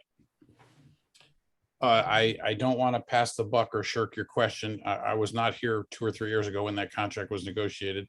I think that we'll be taking a serious look at that in the next contract cycle. Hence the reason to increase the attorney's fees. Well, just to clarify a couple points. Number one, some of that has to do with staffing changes. We had a first-year teacher leave and be replaced with a senior teacher. So that's a difference in salary that's not covered by salary increases or collective bargaining. That's a difference in pay. We strive to be cost efficient and cost effective, but we also, our primary goal is to find the best educator for our children. So there are changes like that happen on a year-to-year basis. When staff leave, they aren't always replaced at the same pay scale. In addition, John, I believe Craig mentioned this earlier, there is a math interventionist. 50% of his salary currently comes from a grant. Next year, the goal would be 100% of his salary to come from the local budget instead of the grant. So it's not just, no one's getting a 6% salary increase at the school. Those costs are contractually obligated salary increases in addition to staffing changes and the transfer of 50% of the math interventionist salary from a grant to the local budget. but the transfer of the math interventionist replaced the Spanish teachers, so the FTE didn't change there. Now, salary differences between those two are going to have an impact, and I understand that. And same thing for, I think it was 4 teachers we replaced mid-year this year.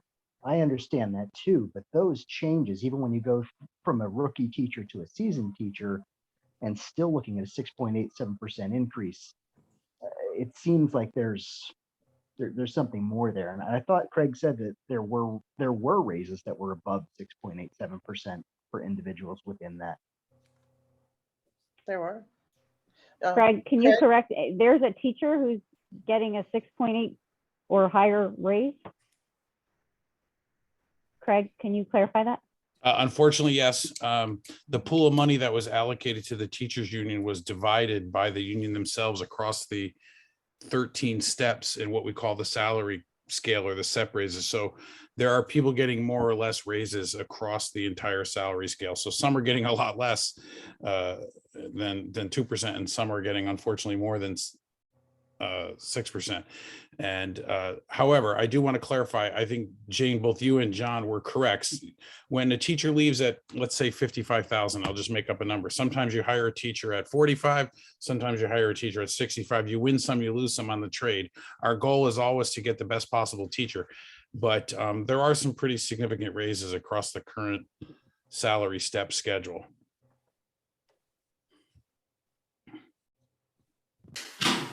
Can it also be that some teachers, if they finish a degree, that they'll then go up a step? And so that might account for it as well? Yes. Yep. This is similar. If you look at the audit from last year, there were increases, but they weren't, it seems to be consistent. Well, up until this point. I agree that consistency across the board here seems to be the case, because this seems like we're on the high side to begin with within this pool. I've never really heard of a pool being used for within the union either before, but in addition to that, we've got 7-hour workers getting the full benefits package. I mean, it sounds like we really need to step up our negotiating, and absolutely should have a lawyer involved in this going forward. We are not a town that can sustain this kind of generosity. And in fact, I seem to remember at a meeting last year, the year before, one of the interim business managers mentioned during a meeting that our benefits package was very high in comparison to towns around us. And it seemed like she was gone immediately after she said that in a public meeting. But it really seems like the ball's been dropped here at some point with these negotiations. I'd just like to address that point. Our prior business manager who made that comment accepted a new position and moved on.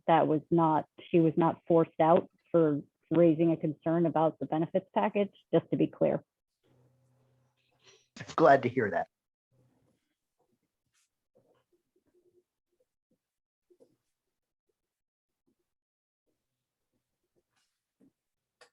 Christina? I'm all for having a careful negotiation moving forward. The one thing I feel like, as a parent who's been in the classroom and seen the paras at Ashford School many of them are teachers. Many of them, especially through the pandemic with the staffing issues, from what I understand through my kids, a lot of times the paras are stepping in as teachers and they don't get paid very well. What is the average hourly rate for a para? Paraprofessional right now makes $20.77 per hour, which is high compared to other school districts in the area. It might be high compared to other school districts, but you could get that working at Amazon or Target right now. Not arguing. I'm just yeah. No, I understand. So I just feel like if I were a parent and I were watching this, that I would feel undervalued. That part of the reason why I know for a fact, I've heard teachers in our school district say that our pay is not as good as others. So part of the reason why the teachers and the paras work in this town is probably because of the benefits and also because of the small classroom size. It makes a difference, and that's what helps keep the talent in our school system. So again, I'm all for being conservative and going by benchmarks and being a smart negotiator, but I also think that we would be, remiss if we didn't acknowledge the fact that, it's all part of a package, right? If you start talking about messing around with people's benefits, then they're going to go, okay, well, I want more salary, and vice versa. Christine, I just want to say that every employee at Ashford School is valued, and it takes a village to keep the school running and to keep it running smoothly. I think Craig and Jane would agree with me on that. We're not devaluating anybody. We love the support and the sense of community. We're not trying to devalue anyone in any of our statements. Bill? Craig, Christina just touched on it. Can you give us an idea what the size of the different classes are? Yes, Number one? absolutely. That document was sent to the Board of Finance in our last meeting, but I'm going to read them off again to you. Our smallest classes are about 10. Our largest is in 7th and 8th grade at 18, but most are between 12 and 15. You should have that document right in front of you with the class size for every grade broken down by teacher. How many do you have at 10? At least 3. Okay. Thanks, Judy. That's all I had. Bill, if I could just weigh in one issue with the class size, or not issue, but so the Board of Ed several years ago made a decision that starting in the 4th to 5th grade range, class sizes would get larger. Our focus is really on keeping the primary grades, the pre-K through 3, on the smaller side. 10 is exceptionally small, I would say, but that happens because of population variation from year to year. You can't always predict exactly how many kids you'll end up in a grade, but our focus has been typically moving from 3 grades per class if warranted to 2 grades per class once they get up to about 5th grade, in an effort to I'm sorry, I said that backwards, 2 classes per grade, Right. 3 classes per grade. So there's a switch where the focus is on really being able to have the smaller class sizes at the younger level. And I think it's important to remember when many of us were in school, children who had special needs or needed extra attention were in a different classroom. Teachers now have children with varying abilities. They have to differentiate every level of instruction. They have IEPs and other accommodations that have to be met for the students in their classroom. So in many ways, it's a more challenging teaching situation than ever before. So just to clarify, the focus, obviously we appreciate our reasonable class size at all levels. It's what the teachers can manage and how the children can learn best. But the focus has been primarily on keeping those smaller grades in the elementary years and then moving towards a larger class size as they get older and into the middle school grades. Jane, can I assume that there's statistical evidence that a small size class like you're talking about of 10 or so is beneficial? So academically? yeah, so just to clarify again, I said 10 is exceptionally small. That's not really what we target. I think the target usually is more about 14, 15. because of population fluctuations, it may work out to have a class with 10, like Craig mentioned, we have this year. That's certainly not our goal. You can see some of the classes that we've actually switched grades into 2 sections because they would have only 10. I believe 2 years ago we did that with 2nd grade. They had been in 3 sections and we moved them into 2 because there were so few children. So we really do fluctuate shift around the teaching resources with the population. It's not static that we always keep 3 2nd grade teachers. Because of the variation, we do have to switch people around. But to answer your first question, I'm not an educational researcher. I have a good friend who is, and I'm sure she could provide you with lots of documentation on the benefits of small class size for children, especially with, as I said, what teachers are doing these days in the variety of skills and the variety of levels they're teaching at all at once. The smaller class size allows them to differentiate appropriately. So children who need additional challenges because they're ahead are getting that, and children who need additional help because they're behind are getting that.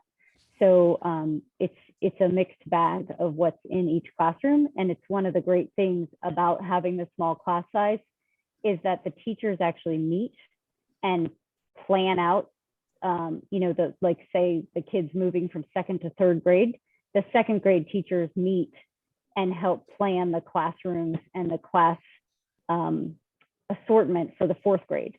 So they can really try to share the student experiences and really make sure the classrooms are balanced. So there's all levels of students in every classroom and the teachers can accommodate all needs effectively. Thanks, Jane.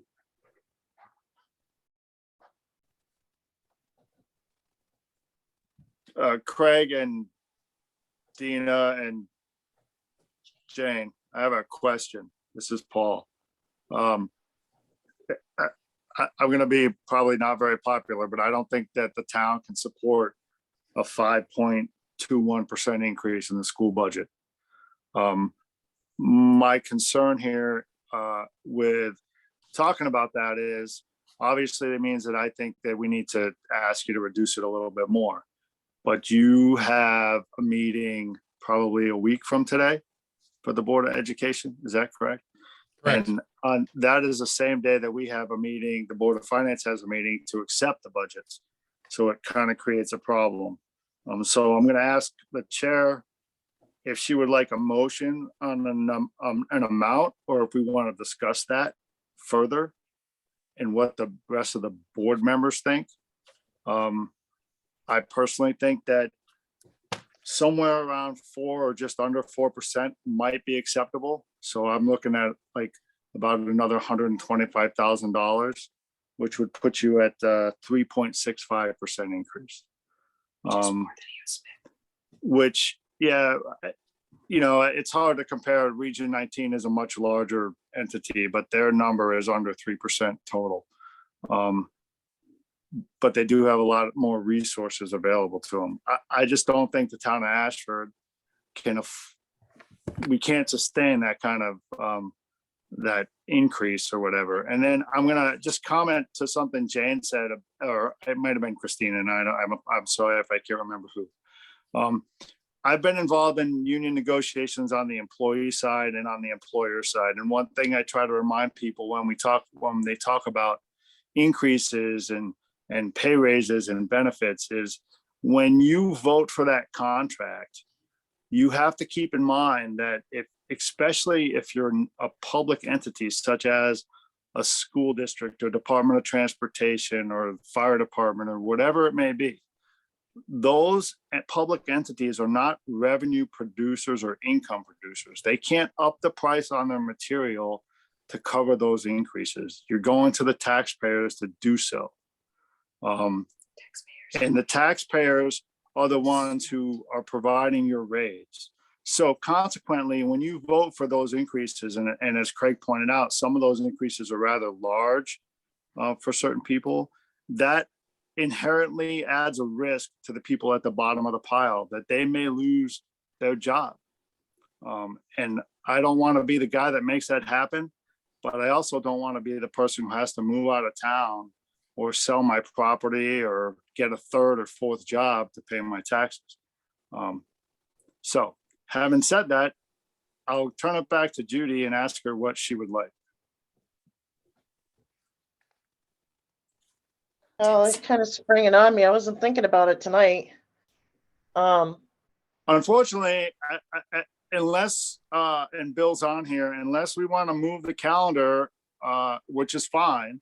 And actually, that's kind of what I was getting at, because if we did do it tonight, I don't know that the Board of Education has enough time to come up with an answer before next week, which means we would have to adjust that budget calendar and possibly split the referendum, which is a cost raising problem too. So that's why I bring it up. And it also, I mean, quite frankly, it needs to be addressed. I mean, we can't keep batting it around without talking about it. Correct. So I guess we'll ask the group how they feel. I mean, I'm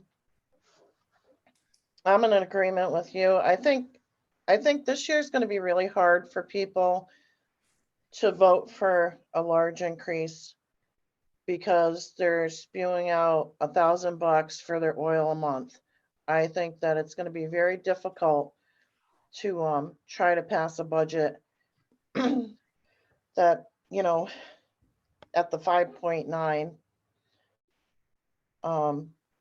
That being said, I mean, I would have even went down to 3.5 or something like that, but I know that fuel and other things are involved. I mean, that's my opinion. I think people are going to be in trouble, and we really have to pay attention to that. Well, what we're saying is, because the cost of living has increased, and people are going to have a tough time, so we should cut a budget. Or I guess technically it's not cutting it. I want to be correct. It's not really cutting it, right? It's just not increasing. It's increased. Yes, Garth, I'm sorry. It's increasing it less than the cost of living. See, I've thought it's interesting. In the past few years, I've seen different departments need more money for different things, and there's not a whole lot of discussion about it. And you know, I can appreciate everyone taking a hard look at all of this and thinking closely about what the budget is. But it seems like the school gets a little extra scrutiny, and perhaps it should, because of the money there.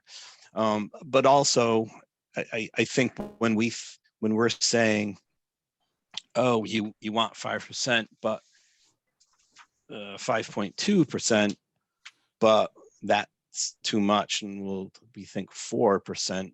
You're effectively saying that the Board of Education, which includes people on both parties, that they didn't do, that they can do better. And maybe they can. I don't know. It just, something seems funny about it. Bill? Well, I just to add my 2 cents. Fact of the matter is, and I haven't crunched figures this year, but over 75% of our tax dollar does go to education.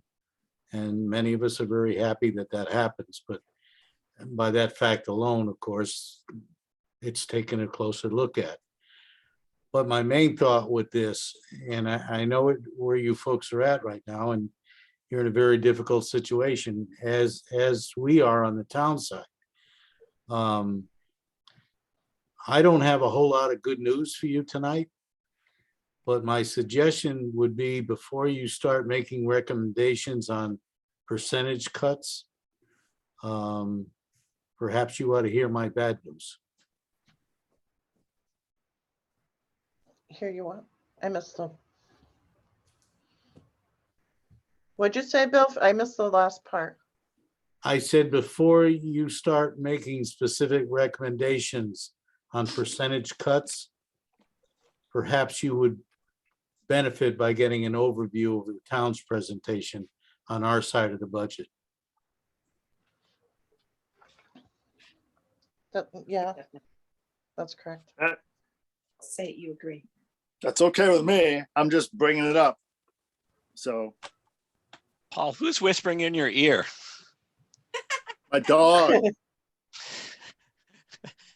This is like, what's that movie? Mr. Keller?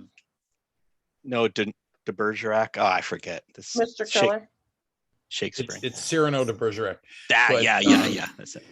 I just want to say that having met with many of you privately and working on these numbers for months, there is no fluff in the budget. We've already baked in 10% insurance, $2.68 a gallon for diesel. We've already factored in the educational cost sharing, the ECS funds.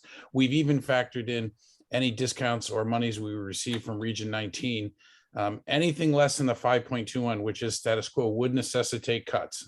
That's not a threat. I don't make that statement in a careless way, but we've already leveled or decreased 5 of the 9 budget categories from the numbers where they were 4 years ago. So if you look across the new sheet that you received that Ms. Charzan, our business manager, prepared, you're going to see that many of the accounts haven't risen in 4 years. So we've done our due diligence in terms of leveling and cutting. And I just want to be clear that anything less than that would, of course, require some cuts. So thank you. Yeah. Well, the point, Craig, is in the financial report, and I don't have it with me right now. I don't know what I did with it. The 174,000 that was from last year was because they over budgeted to what they had the actuals to. So there was a little cushion there last year, and it's still going to be there this year. Nobody's taking it away. It's, you know, it's still there. And then we add on the increase for your contractual things and your insurance this year. But I just want us to all think about how this is going to affect everybody. This is a really, really bad year. And I know you guys are doing your best, but maybe, Bill, you're right. We should listen to the town first and see perhaps what can be done. Are you ready for that? I mean, I'm like I said, I'm not the bearer of a lot of great news tonight. But if you'll permit me, what I'd like to do, Cheryl, could you just give the board an overview on your most recent mailing to them and what you did send out? Appear to be challenged here with my Zoom.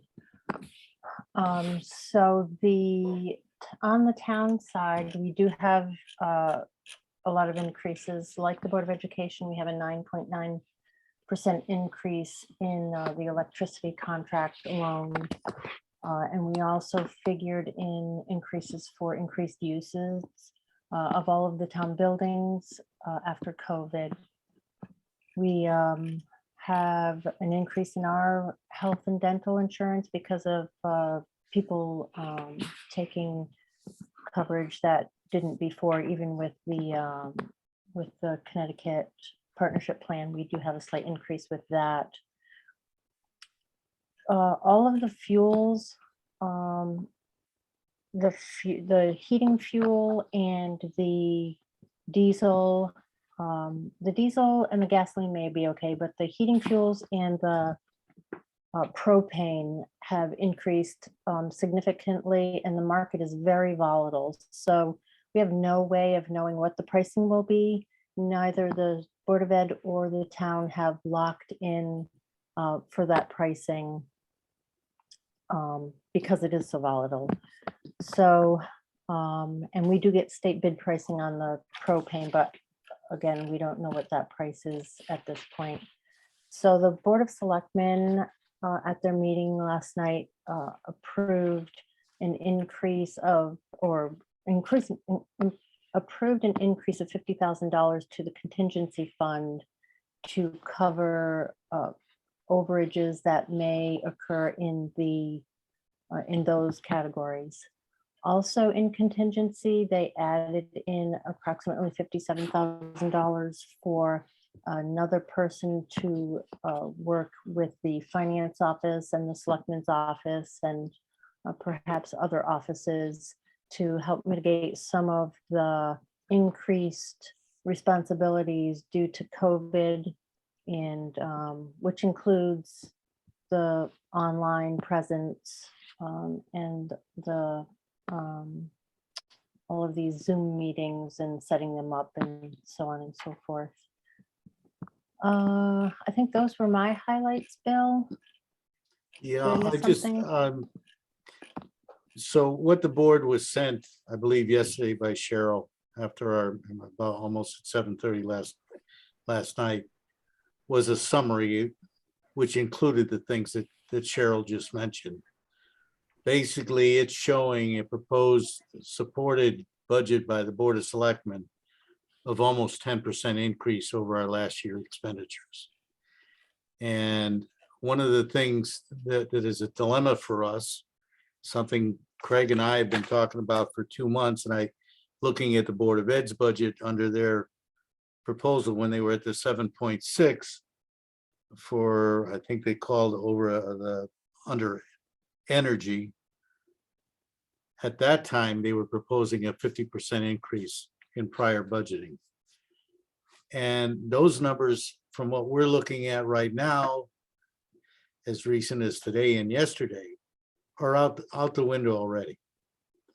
You know what, Greg and I talked, and Dina was in on it, and they continue to do pricing on diesel. 6 or 8 weeks ago, we assumed a $1 increase on a per gallon basis over what we paid last year, we'd be comfortable with. We're already double that and counting. I don't know how many of you people drive by the Cumberland signs down here in downtown Ashford or whatever. You go in and get a cup of coffee, you come out, they're going up 10%. I mean, it's absurd. And there's no way for us to get a real idea of what those bottom lines are going to be on whether we're talking about diesel, we're talking about propane, we're talking about gas. Those are all items that we have absolutely no control of. And frankly, I haven't talked to anybody that makes any sense or has an objective view that those are going to go down this year or possibly even next year to any amount. So as a result of that, the conversations that the Board of Selectmen had last night, and we've had some ongoing with Craig and Dina in that, but I mentioned to Craig today, we had a brief discussion, is where we came up with the recommendation to add to our contingency and have subjects and line items for energy.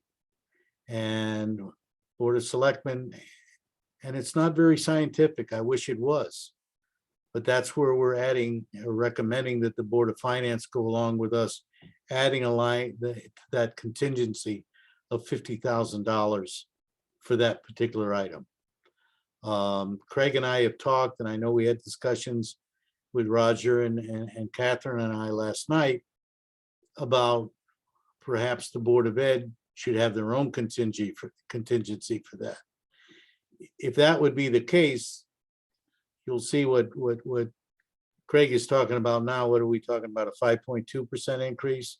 It would be considerably more than that. And it doesn't make a whole lot of sense. I think the Board of Ed and town government right now are working close enough together that if we pool the monies for contingency into the town government side of it, we'll be able to divvy it up appropriately when we get a better feel with what's going on. We're recommending that the fuel line items in each of our departments And I would say it makes sense in the Board of Ed, remain at what they're proposed right now.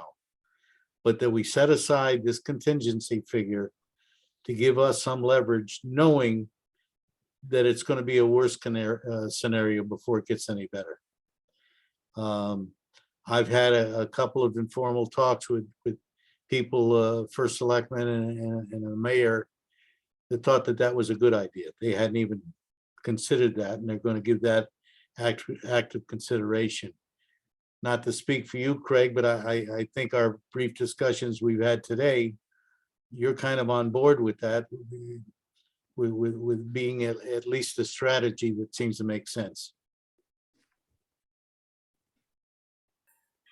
If I might. Bill, does that 10% increase that the Board of Selectmen is asking for include the $50,000 in the contingency fund, or is that 50,000? It does include it.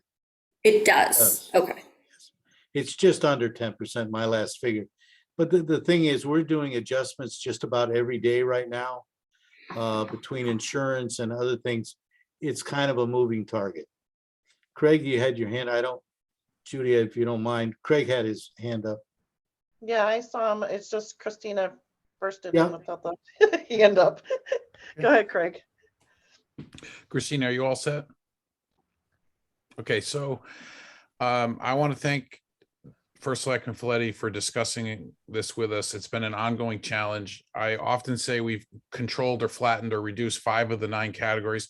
We have actually reduced 6. One of them, healthcare, by partnering with the town, $253,000. So we've controlled 6 of the 9 cost centers over the last 4.5 months. We've really done everything we could to lower the town's exposure here. The 3 we can't control are, of course, the salary, the benefits, and the diesel. And I think it's a brilliant idea for many reasons. One, at the end of the day, you've heard me say this before, it's all taxpayer money. And there is leverage in buying power by combining our 70, 80,000 gallons with the 19,000 or so from the town and trying to reduce our fuel costs. So that's just smart business any way you look at it.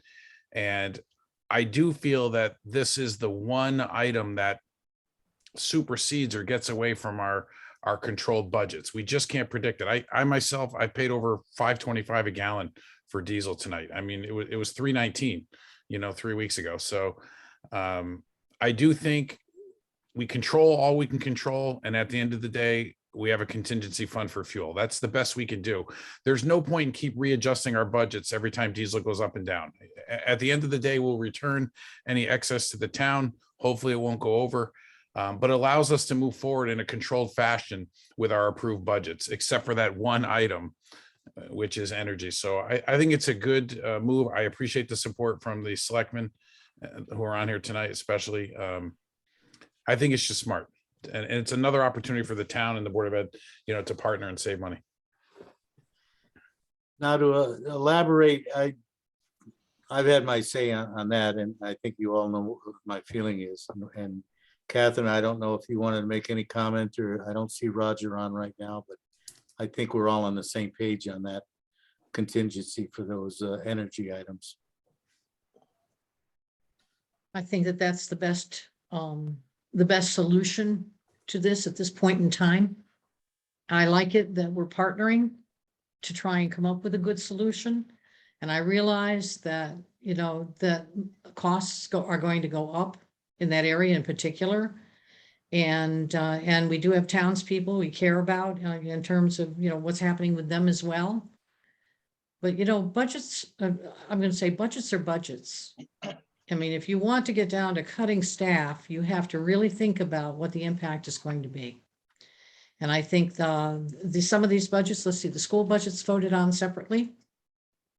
The general government budgets voted on with the capital improvement plan. So, and that's where your townspeople decide. The only other thing I wanted to touch on, and Cheryl had mentioned, we've added, we are proposing a new position in town, at town hall. And some of you may remember, most of you may not, but a number of years back, we eliminated an assistant assessor's position. We eliminated an assistant tax collector's position. And then those are one-person offices now. And quite honestly, our resources aren't deep enough that if we had an illness, I mean, we've got to learn some stuff from this COVID situation. Hopefully we can come out positive and figure how we can learn from this past 2 years we just went through. But our finance department is short-staffed. The responsibilities within that particular office alone, whether we're talking about IT, grant administration with ARPA, with the CARES Act, with a number of other things, we just feel it's vital that we come up with this position. The Board of Selectmen, we will be fine-tuning job descriptions and looking at a lot of other resources. Craig and I have had several meetings. We expect to have many more, looking at things where we can combine some services. Again, with that theme of working together. We're all working for the best interests of this town, and we're going to do that best working as a team. And I'm very optimistic that that's in process right now. But that's why believe me, we belabored it. We had analysis done. We looked at a 25-hour position. We looked at a 30-hour position. We feel that the 30-hour position is something that we really need. But bottom line is it's going to be up to the Board of Finance to either go with our recommendations or to make other recommendations. But we feel strongly that this is a position that we need. Probably the only good news that I have, and Greg's already alluded to it, is that what we were looking at on our cost for our health insurance is going down. And we have reason to believe that it's going to go down a little more. Right now, we're looking on the town side of saving about 30,000 plus on that. And we're hoping that that will even improve.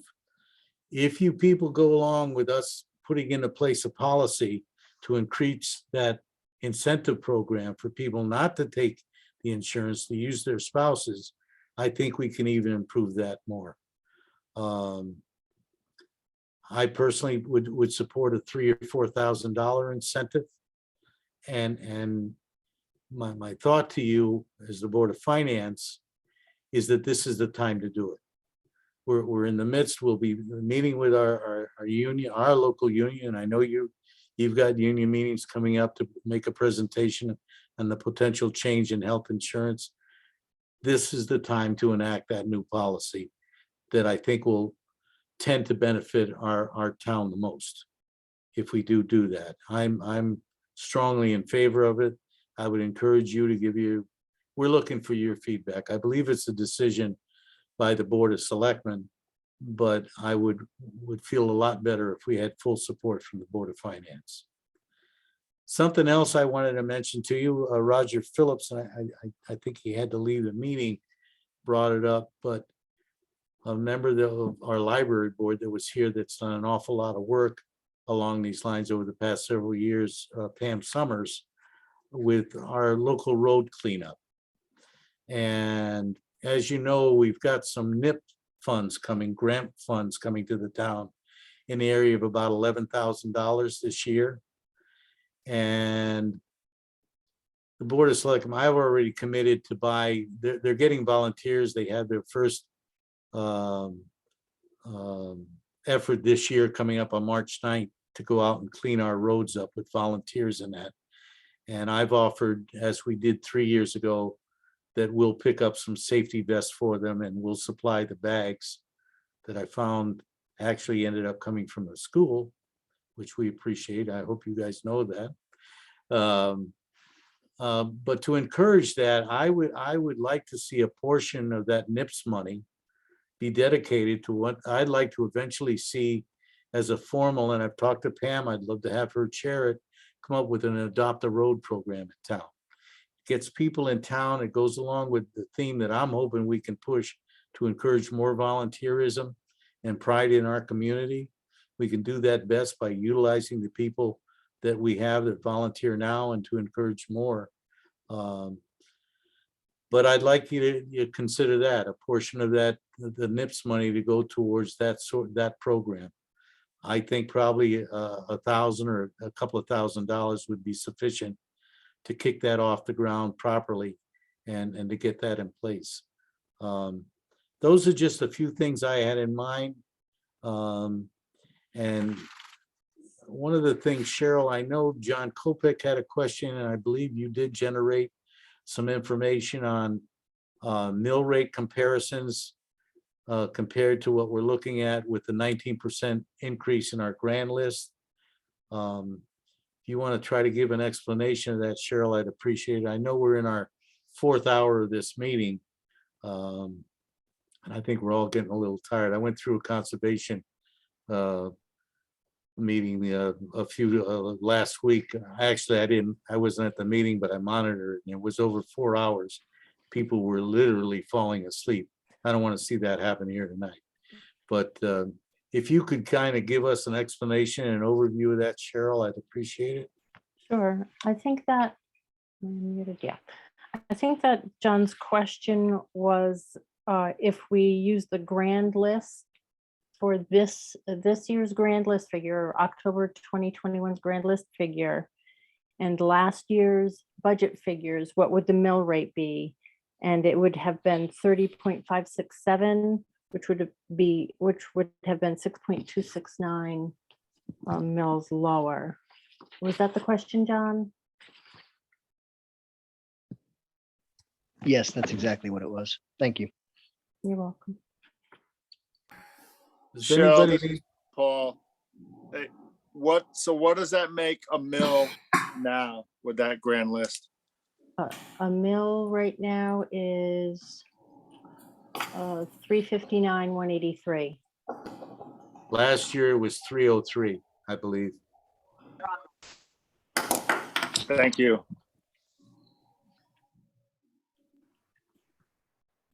If anybody has any specific questions they want to run by either myself, or I'm glad to have Catherine join in on it and go over anything line by line in the budgets that you've got been presented to you from the Board of Selectmen, I'd be glad to address them.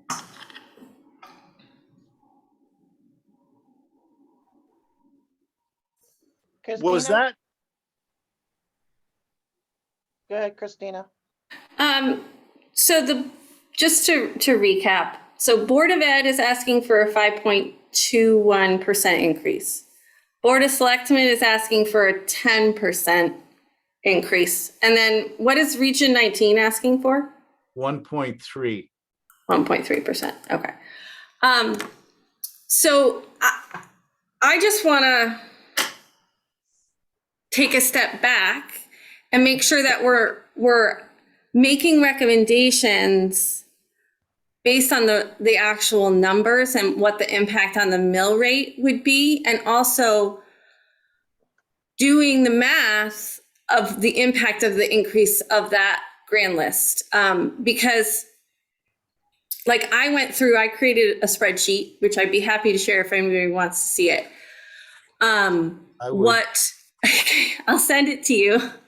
I'm very proud. I really like spreadsheets. My desk is full of spreadsheets, and I want to add another one. I'd appreciate any input. I'll send it to you. So I looked at, okay, just as John, he asked a really good question, which is, what happens to the mill rate if we keep everything the same with the grand list? And the mill rate goes down, as Cheryl pointed out. And what that also means that even like last year, for example, with the mill rate, a house assessed at $140,000 was paying about $5,000 in taxes. Even if you increase that assessed value by 21%, which is, I think, the average increase, that person with the new mill rate, if everything is flat spending wise, that person would actually be paying less, would be paying $4,200 per year. And then you can, then I sort of built it out and said, okay, well, what happens if we increase spending 1% across the board, 3%, 5%, even 10%?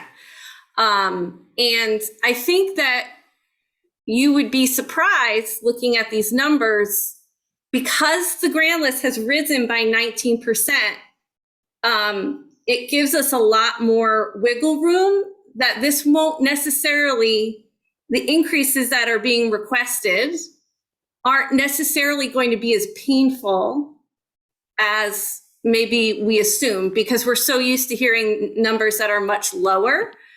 But in this inflation environment and with a grand list that has increased by 19%, if you actually look at the numbers, we have a lot more room to play than perhaps you think. No, no, that's not true, because on the average, that may be true, but that will be wildly different for a person whose assessment went up 40 or 50%. Well, yeah, they're going to be, we're talking averages, and the impact's going to be different for every individual, but the average increase, was 21%. And, John, I'll send you my spreadsheet and you could plug in your own personal numbers and see what the impact could be to you. I know what it's going to be for me, because I'm looking at I'm looking at almost 40% on my property, and I'm nothing. I'm not lakefront. I haven't really done much on the property, and I know what that's going to do to me. The other thing to consider is we have very little business in town, and I don't know if you know how personal property taxes work for businesses, but me as a business owner, every tool I own, every hammer, every screwdriver I buy, I pay the mill rate against its value, which the value of the tool depreciates over time down to a floor of 30%. But I pay that for every single tool that I own forever. So when the mill rate changes, it actually inflates the value of 20-year-old hammers that I own. So the impact to businesses is also significant. And so when you start getting high mill rates from one town to the next, you discourage businesses from coming in, because, well, it's cheaper for me to keep my stuff somewhere else from one town to the next. So there's more to the puzzle than just residential impact of the mill rate. Yeah, the other problem with that too is that, it impacts every business, as John said, but the other problem is that while overall, as he said, the average it may look like you have more wiggle room, but don't forget, we're not even having inflation. We're having hyperinflation right now. And the fuel prices are, as Bill said, you can walk in and buy a cup of coffee and come out and they're 15 cents higher.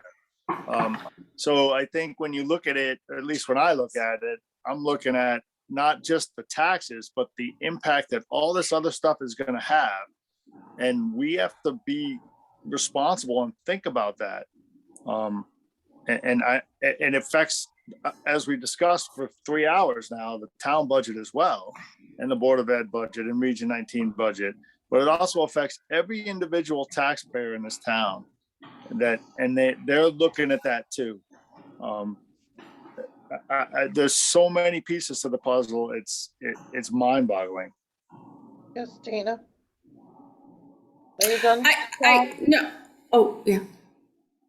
Well, okay. So I totally hear you. I would just say that I think we have to do the math, put our pens to the paper, and actually look at what these different increases would do, rather than pulling a number, say 3.5% for the Board of Ed, without actually looking at what is the impact of all these different increases, decreases on the mill rate. So I just want to say that. And the other thing I just want to say for the record, I am a business owner in town as well.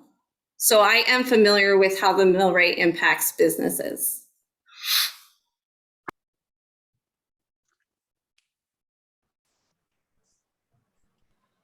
It's all those COVID upgrades to your house. Now it's time to pay. Judy, can I ask a question? Go ahead. So what is the actual number that the Board of Selectmen is now presenting as the general fund budget?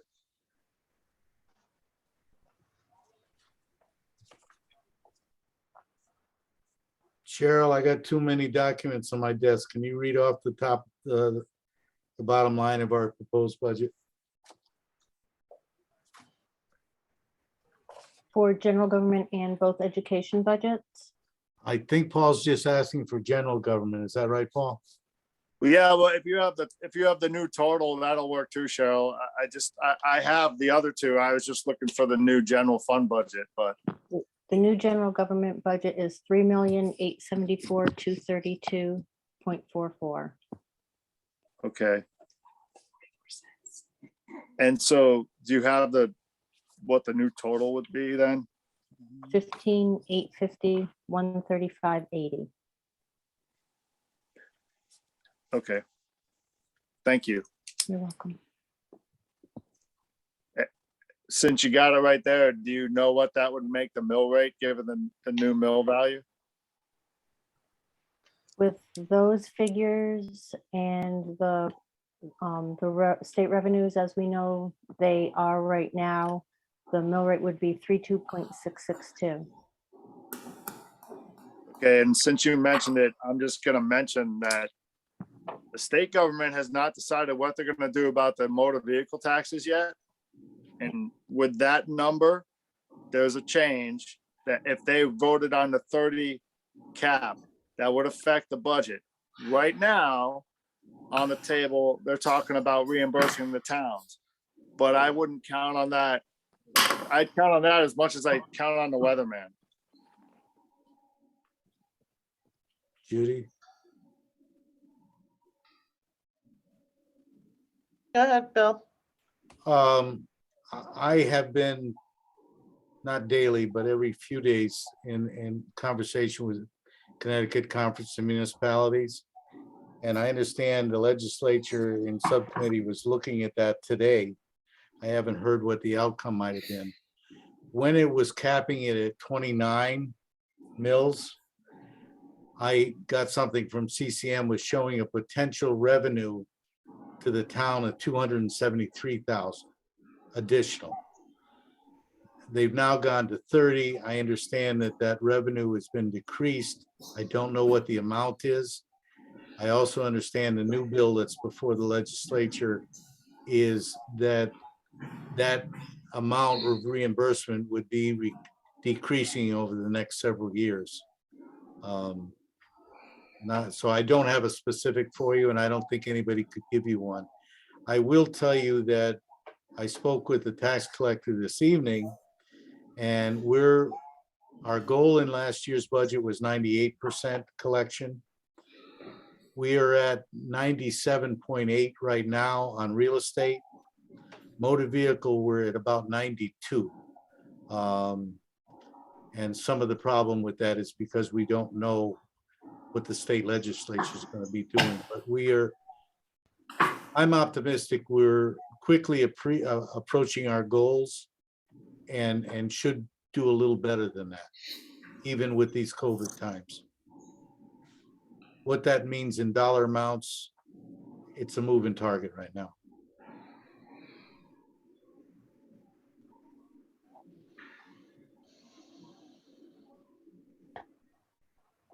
Christina? Cheryl, what is the projected state or projected revenue to the town for the upcoming year? From the state or just projected revenues? Projected revenue last year was about 4,073,000. What is it expected to be? Do we know? 4,132,462. Thank you. You're welcome.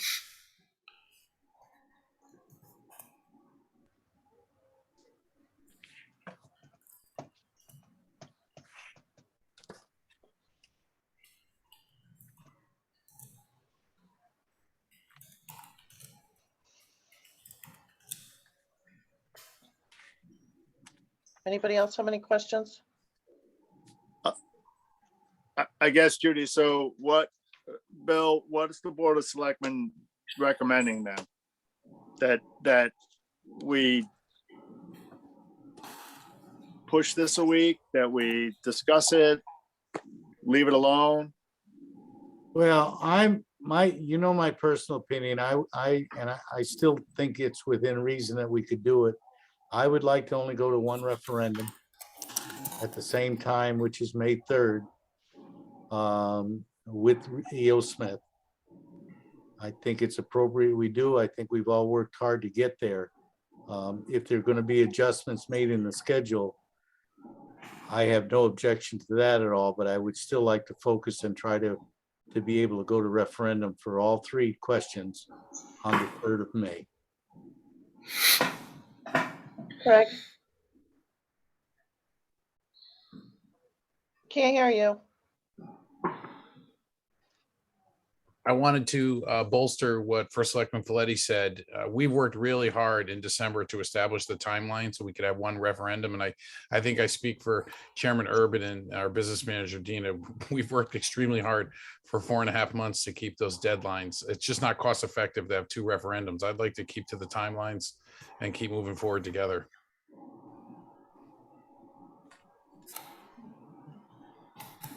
Catherine? Also, if you're considering doing some interim changes in the schedule itself, in other words, sliding something a week and then still having the same referendum date, I don't think that that's possible. I think that where there are certain requirements in terms of timing for each thing, the public hearing, the town meeting, the referendum, there are certain timeframes preceding those that have to be met. So if you're thinking about adjusting within the schedule and still having the referendum that first week of May, you're not going to be able to do that.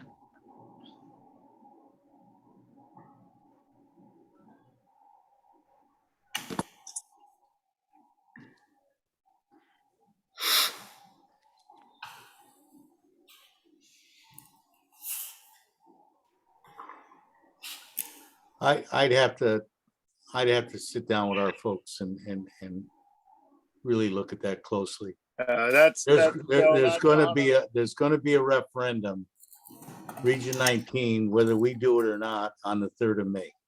Right, but and whatever cost is associated with that to the town, which is about $2,000 plus. Catherine's 100% accurate. That calendar is built off of that referendum backwards. So if we change anything in the dates, it changes out the town referendum. That's exactly how that was built. It was built off of Region 19. That they were the driver. They were the driver. And I know. The train, so. I know because Chris Babcock and I built it a long time ago. And we looked at what the timing had to be, the legal timing for everything in order to meet the date of the Region 19 referendum. And they have a whole different kind of a schedule.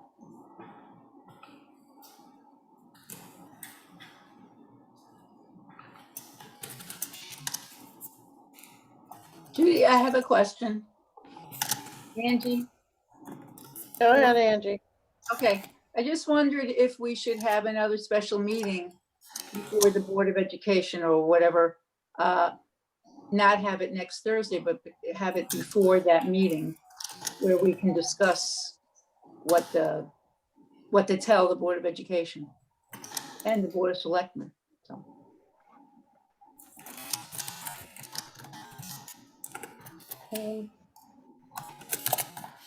We'd have to change our calendar, which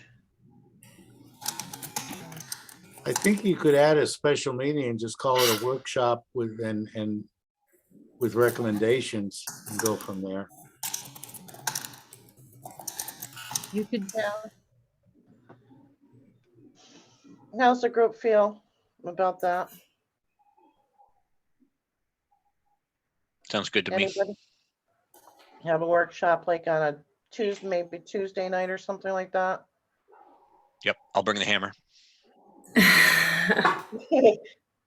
I think we need to be super clear going into that meeting what we're doing. Like, are we taking the requests and doing what? Like, I think we need to be really clear about what the purpose of the meeting is. Well, I agree with Christina, but 2 things. First of all, I can't do Tuesday. And second of all, the 17th is the meeting that the Board of Finance has to accept the budgets. So we would have to do something say tomorrow or Saturday, so the Board of Ed could have a special meeting to come up with what they would present back to us for the 17th. I think in all fairness, if we want to stick to the calendar, we have to make a decision tonight. Now, if I did the math right, the total increase is $813,266, which is about 2.27 mils off of that 30, whatever that, oh no, I'm sorry, 32,662 is what Cheryl said. So it's in effect, if you look at it from last year's tax bill, it looks like a decrease, but as you know, if your assessment went up, it's not a decrease. So I don't know what, I still stick by what I said earlier. I don't think that the taxpayers or the town can afford that kind of increase. Regardless of the grand list going up, it didn't go up because a new big business moved into town. It went up because assessments on residential property and personal property increased. We're not talking about an enormous company or warehouse or machine shop moving into town. I wish we were, because that would be an entirely different conversation. Catherine? The assessments went up because the value of people's personal property went up. I just want to point that out, is that it considered a higher value. They have a higher value. They go to sell it, it's at a higher value. I just don't want people to miss that point. I have something else to say, Angie DeSanto. Go ahead, Angie. So the way I see it, we either move the referendum, which people are saying they really worked hard to keep it intact. We either move that and have another meeting and say what we're going to say to the two boards, or we have a meeting before then. It's either or. Well, the schedule's not allowing us a lot of leeway there, Angie. Like Paul said, it's either tomorrow or Saturday to have a meeting so that we can. Right. Or figure it out. I tonight. agree with you. I agree with you. So we then have to change the budget from when E.O. Smith is, what is it called? Voted for. So, but that, either meet it before or change the budget, change the schedule. Catherine? You're saying that you wouldn't hold a meeting on Tuesday night because Paul cannot be there?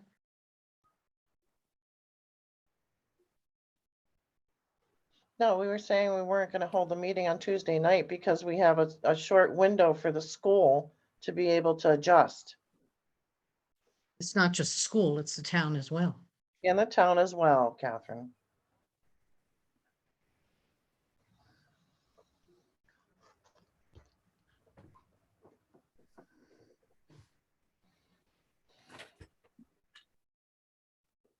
Judy, this is Jane. I've had my hand up for a while. Is it possible I could make a comment?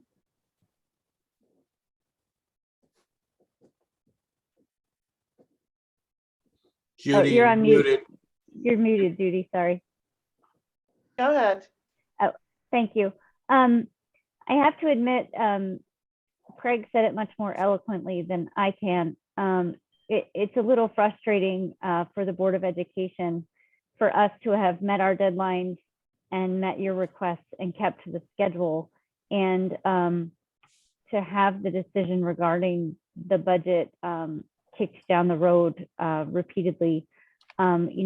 It's challenging when your meetings conflict with ours to have our staff here to answer questions and give you reasonable responses. So tonight obviously worked out great because we didn't have a meeting, so we could be in attendance here. I guess the point I'd like to make is, we put a lot of effort into the budget. We provide a lot of detail. We answer a lot of questions, and year after year, in my experience, has been similar to tonight. And I think Christina already made this point, where a number gets thrown out of approximately what somebody's comfortable with. without maybe full consideration of the impact on the school or the Board of Education. So, you know, Christina made the point that we really have to look at, or your board really needs to look at what the impact of those decisions are, rather than just a number. I know that last year, I think it was last year, could have been 2 years ago, it's all a blur.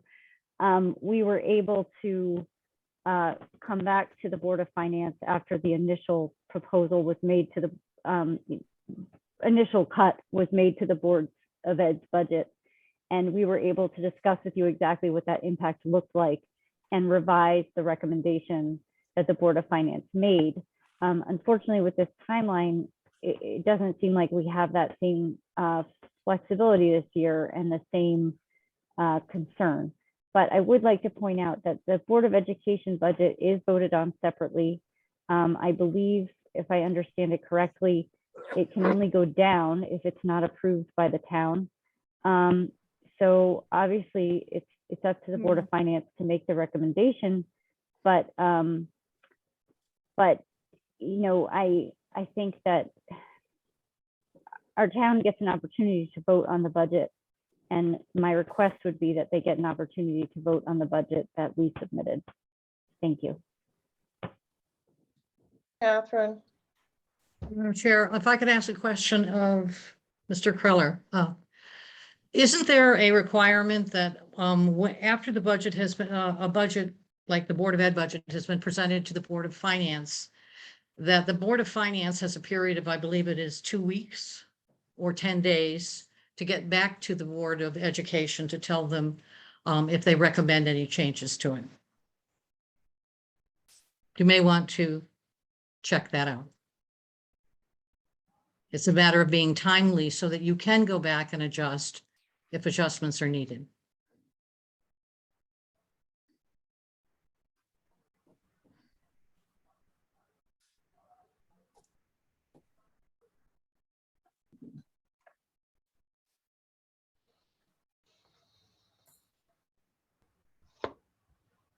Christina.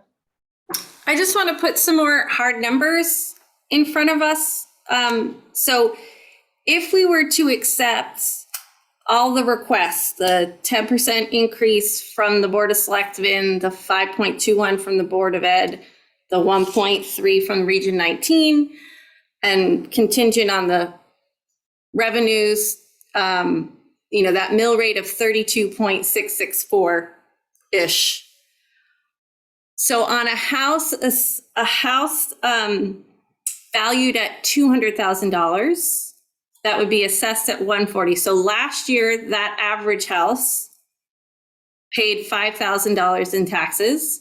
If we accept all the requests, a house assessed at an increased number because of the increase, we're going to say $169,000. That same house, that same person would pay $5,500. So we're talking about a $500 increase in taxes on average, which of course there will be some people who pay more and some people who pay less. But that's what we're talking about with the requested increases. $500 per person, per household.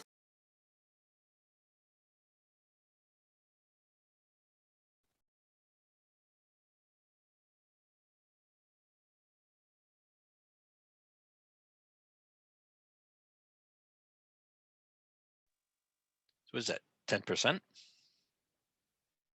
my math right?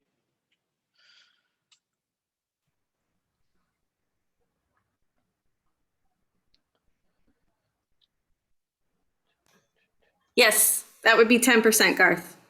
I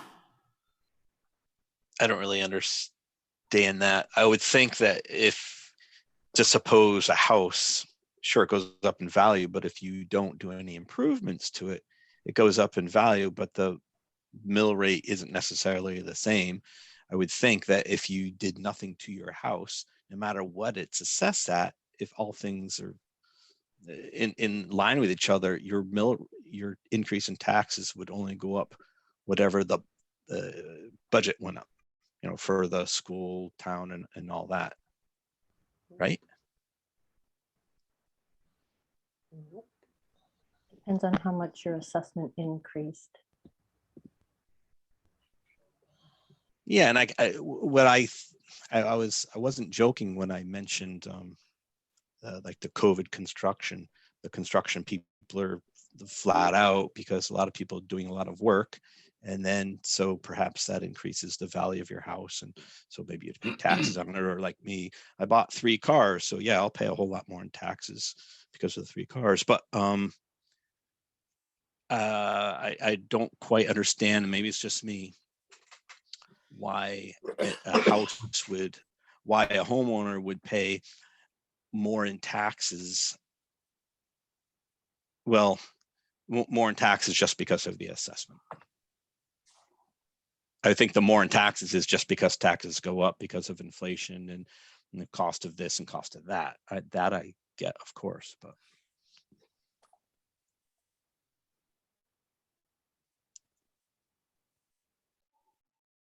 Go ahead, Bill. Perhaps somebody can explain to me, and maybe it's just getting too late here. It's 9:45, but am I to get from this meeting, and the comments have been made about timelines and schedules, that we were doomed to fail no matter what unless we accepted the budgets as proposed right now? That this would fail if the Board of Finance made any kind of a cut, because the Board of Selectmen would have to go back and sharpen our pencils, in the Board of Ed. Somehow that doesn't make sense to me, but what I'm hearing from everybody, that sounds like what I'm being told or what we're being told. Am I missing something here? I think that if the Board of Finance, if I may, Judy, sorry. Go ahead. If the Board of Finance makes a decision to cut the budgets X number of dollars or whatever percent, then that's the edict that they send down. And then it's up to the Board of Selectmen and the Board of Ed to then reduce their budgets by that much. But the Board of Finance can go forward with what they need to go forward with, because they don't need to know where the cuts are going to be made. They just need to know what the numbers are. Mr. Crowler. I'm gonna have to agree with Cheryl. That was my understanding as well, that the Board of Finance would give the town and the Board of Ed a number tonight, and then we would go back and work with our boards to make those numbers work. I understand some people may need more time to make a decision, but we would need to know that number before our meetings next Thursday, so we can keep to the rest of the timelines and have the referendum on May 3rd. I'm sorry to put that kind of pressure, but I'm here all night as long as it takes. So we have work to do. Well, for what it's worth, I have a lot of faith in the Board of Selectmen, Bill and Catherine, and they know what they're doing. And same with the Board of Education. I have a whole lot of faith in them, and I do. I think we all should have a little more faith in them. So I'm gonna make a motion that we Excuse me. Christina, excuse me. Bill, you had your hand up. I'm willing to step aside and let Christine, it sounds like she wants to make a motion. I was gonna just suggest that you folks do that. If you're comfortable, you want to consider a recommendation, make it. If you pass it, our board will have to let you know what we've got, and the Board of Ed will have to do the same. And let's take, it's time to move on. Jesse, you looked like you wanted to say something. Yes, the only cost savings that I think that might come out of this is if the town and the school went with the Anthem state medical plan. Is there any like a figure that either of you could come forward with right now of what that might be? And maybe we could cut that out of the budget. I think that's already reflected in our budgets. I thought that But I thought that amount was with the old medical plan down to, I forget what the percentage drop was. The state hasn't established the rate for this region of Connecticut yet. It could go down. Right now, it's looking at, they recommended that you budget 8%, but they've been saying that it could be reduced down to 5 or 6. So we do not have the final ending figure for what the state renewal will be in July 1. I'm sorry. Craig, Jesse, just to answer that question directly, we already, when we got the initial renewals from United at 26%, we formulated that budget at 10%. The 2% reduction is exactly what John Kopak said at our last meeting, will bring us down to the 5.21. So we've already factored that savings into the budget. If we can do a little better, like Dina just said, then we'll reduce the budget even more or return the money to the town. So you're on the right train of thought with asking those questions. That's what brought us from the 764 to the 59 and then the 521. Okay, I guess I missed that minor detail. I thought it was, might still be able to drop slightly more. I think it will drop slightly more. I have to be honest with you. Dean and I think that if that 8 goes to 7.6 or 6.8, we'll save, just a little bit less than the 5.21, but we're working hard on it. Christina, I'd like to make a motion that we accept the proposed budgets from the Board of Ed and the Board of Selectmen as presented. I second the motion. You beat me, Angie.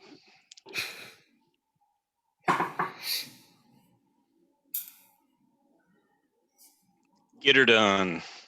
Christina.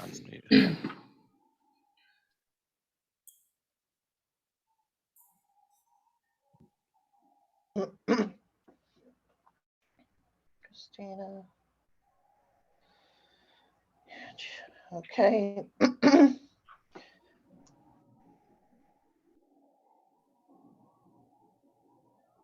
You're muted, Judy. Yeah, I saw that. She was swearing. So Christine, no, I'm not. So Christina motioned and Angie second. All those in favor? Aye. Garth, yes. Aye, Angie. Christina, aye.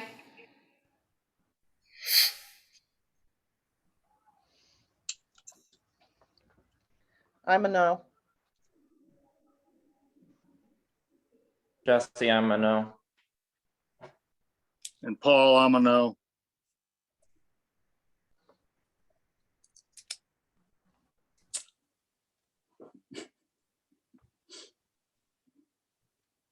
John, are you still there? He doesn't get to vote. Oh, that's right. Bill? I vote fail.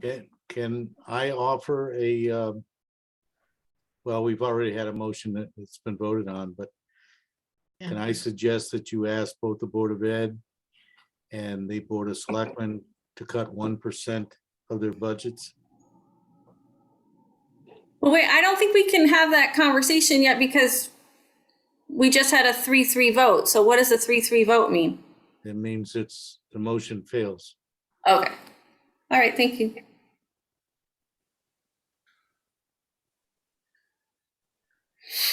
What motion? Excuse me, Who's the excuse me? Valerie. Hi, Valerie. I thought that John Kopak couldn't vote. So there were DeSanto. He doesn't count. It's Christina, Angie, and Garth for yay. Jesse, Judy, and Paul for no. Oh, Jesse Burnham was a no? Correct. Okay.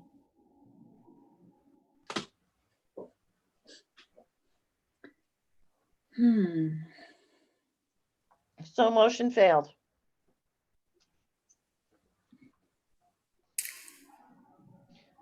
Catherine?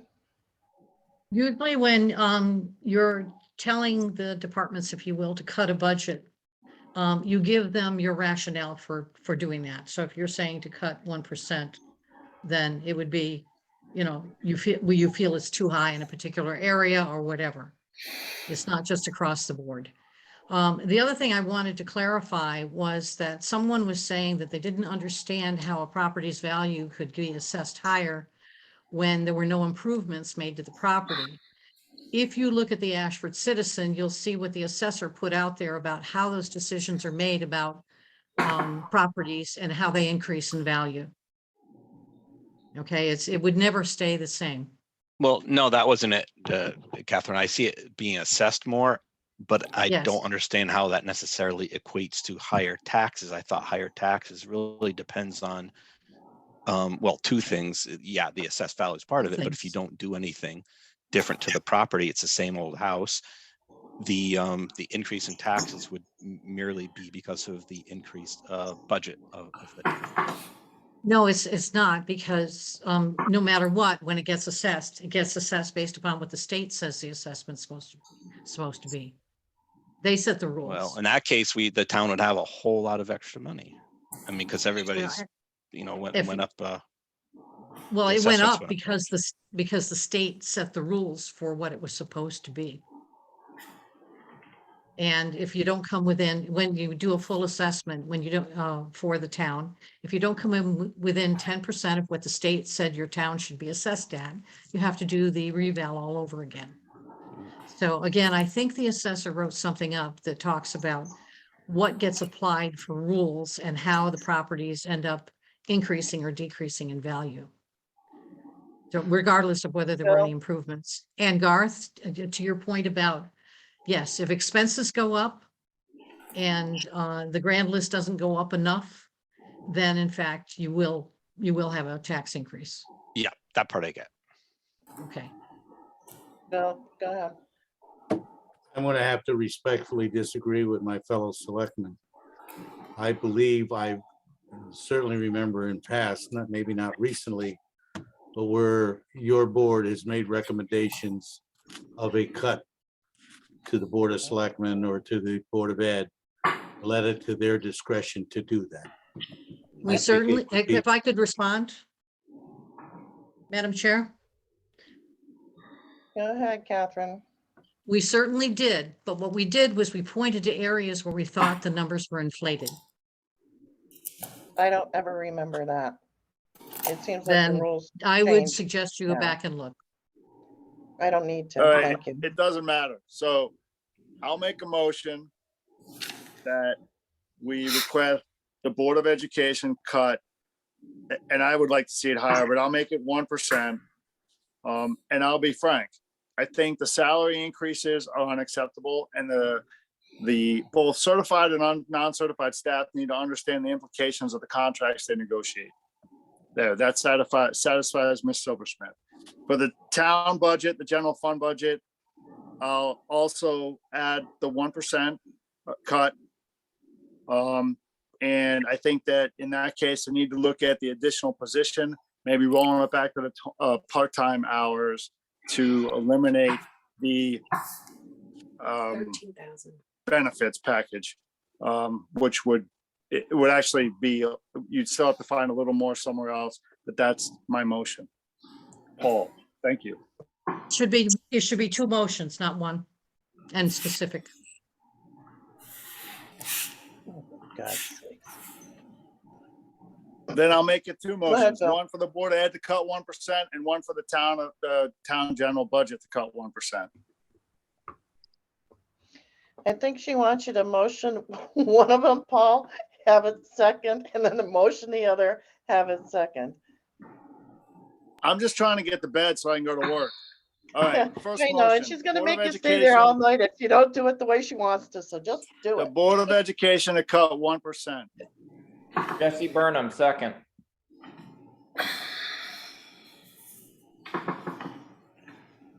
All those in favor? Can we have discussion, please? We just did. Go ahead. No. We didn't, actually. I just want to point out that if you decrease the requested increase from the Board of Ed and the Board of Selectmen by 1%. The difference in the actual tax dollars on that average house, we're talking about $50 is the difference. So the taxes on, I understand that, but I'm trying to make the point here. I don't want to sound callous. I don't care about the average house. I care about every single taxpayer in the town. And some of them don't have the average house. Some have much less, some have much more. Some have, as Mr. Kopech and you pointed out, businesses that are impacted. So while the $50 comparison sounds good, it doesn't make any sense, especially to me, because I get to pay a lot more. okay, that's fine. I just wanted to share what the difference is. We had a motion on the floor for the Board of Ed to cut the 1%. Paul was first, Jesse was second. All those in favor? Aye. Jesse Burnham, aye. Paul Varga, aye.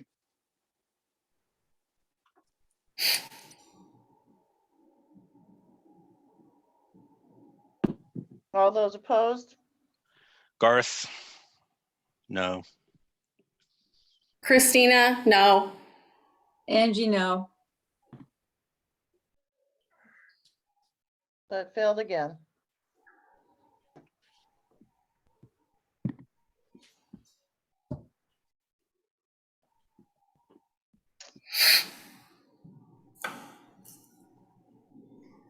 I don't know, Bill. What do you think, Bill? I think coffee time. Nap time. It's obvious you're at a stalemate. I think the 1% is reasonable. I think, and not to ask anybody to make any commitments. I can't imagine where the Board of Ed would argue with this to get this moving on and bring this to referendum on the 3rd of May. And I think my board will do the same. I don't, sure, we love, I mean, it's, you know, we love to give everybody everything they want, but we also get down to reality of affordability. And also we have to keep in mind what it takes to get something passed. Because if historically, if we miss on that first vote at referendum, it's the no vote snowball. And it usually gets a lot worse. Yep. And that's why I think reasonable minds have to prevail here and be reasonable and come up with, somebody's got to come off the mark on this thing one way or another. To get a 2.7 mil increase passed in this town, given the economic environment which is getting worse daily as everybody's filling up their cars, to be honest with you, it's going to be next to impossible. But it's not a mill increase. It's going to be a decrease. We're going to go from 36 mills down to 32-ish. You figured, if I remember right, Christina, and I'm sorry I wasn't able to open up here, and I will get to it, but I wasn't able to open up what you said. It's an increase of 500 and, depending on how you calculate, $500 Right. to $450. In the tax bill, yes. But if we're just talking about mills, which a lot of people just look at the mill rate, all the numbers we're talking about tonight result in a decrease in the mill rate because of the increase in the grand list. There are enough people in this town savvy enough to go up there and do the calculator that will be showing through the tax office and figure out the increase. It's going to be nearly a $500 increase. And people are going to have difficulty with that. People are hurting in this town. So the big thing, I'm just saying, come up with something.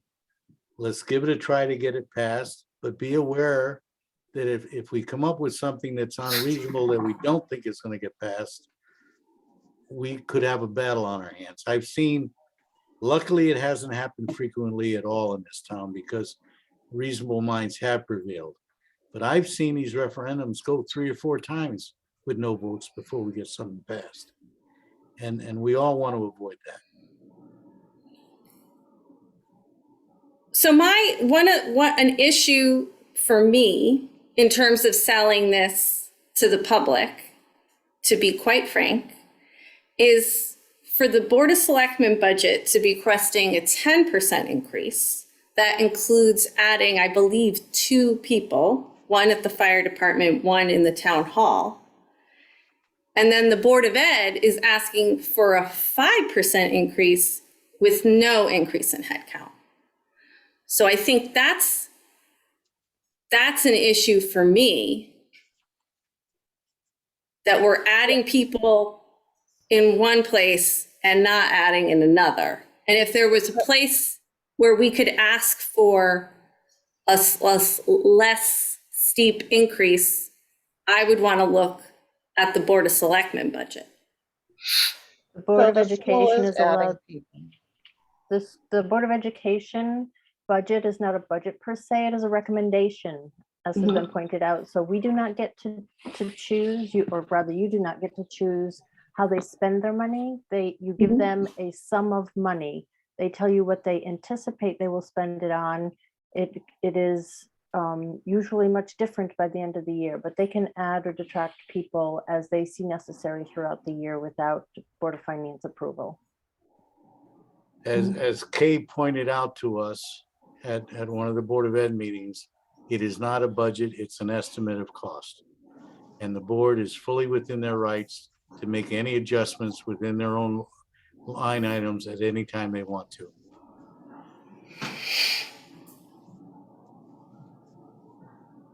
I think it should be noted that the town budget is 3.8 million and the Board of Ed budget is 8.4 million. It's double and change. So the percentages they're not even close to each other. If you added 10% to the increase the Board of Ed is asking for is far more than the town is asking for with their 10% increase. It's almost half. So I'll try again with the general budget. I'll make a motion that we ask the Board of Selectmen, or recommend the Board of Selectmen, however it is, reduce it by 1%.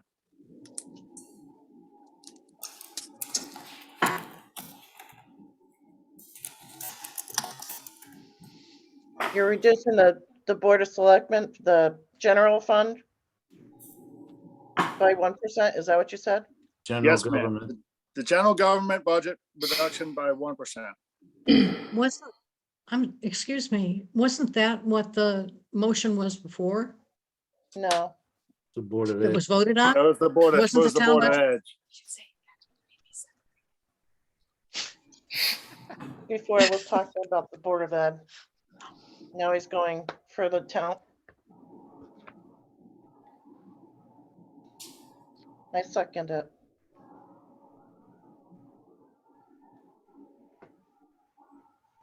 Discussion. I think Craig has his hand up. Oh, Craig, go ahead. Madam Chair and Paul, just a point of clarification. Paul, you mean 10% to 9%, correct? Yes. Okay. Yes. Yeah. Correct. From the general budget, not from you, from Bill.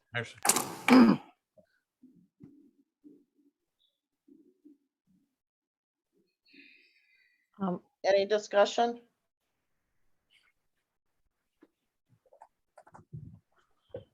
All those in favor, say aye.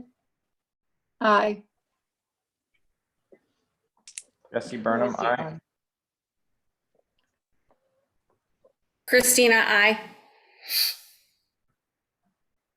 Paul, aye. Judy, aye.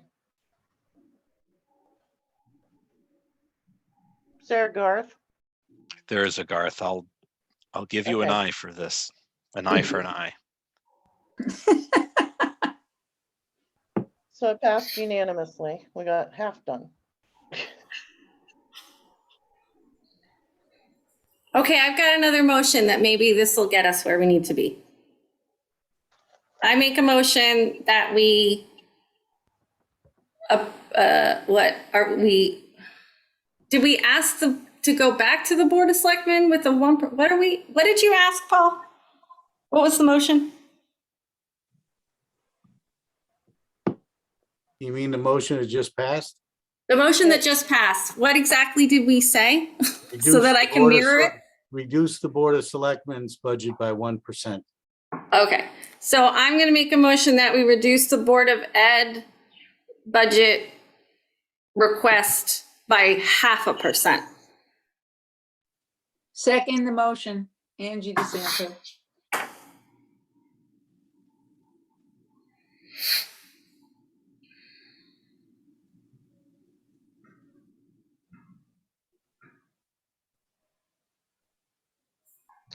Any discussion? I just need I don't have a discussion. I just need a minute to write stuff down. That's what I'm doing too.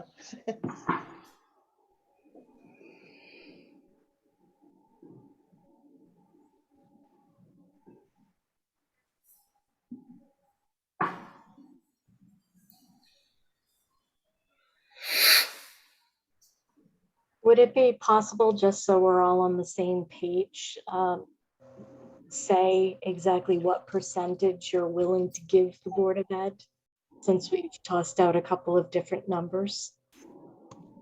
You just gave the first one down to 9. So what exactly is the motion for the Board of Ed, if you could? So 5.21% is the ask, and I'm saying decrease that by 0.5%. So that would leave you with a 4.71% increase over last year. Does that make sense? It does. Thank you.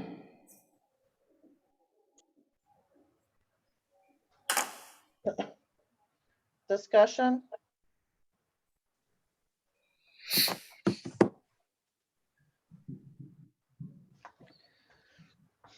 All those in favor? Aye, Angie DeSanto. Christina, aye. Garth as well.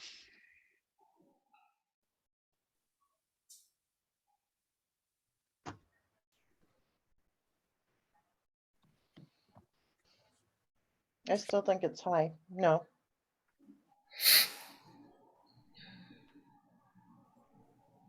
Paul, no.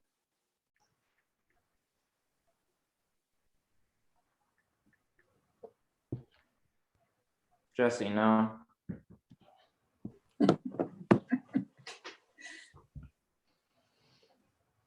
Failed again. Bill? Could I ask that Greg be able to comment on this?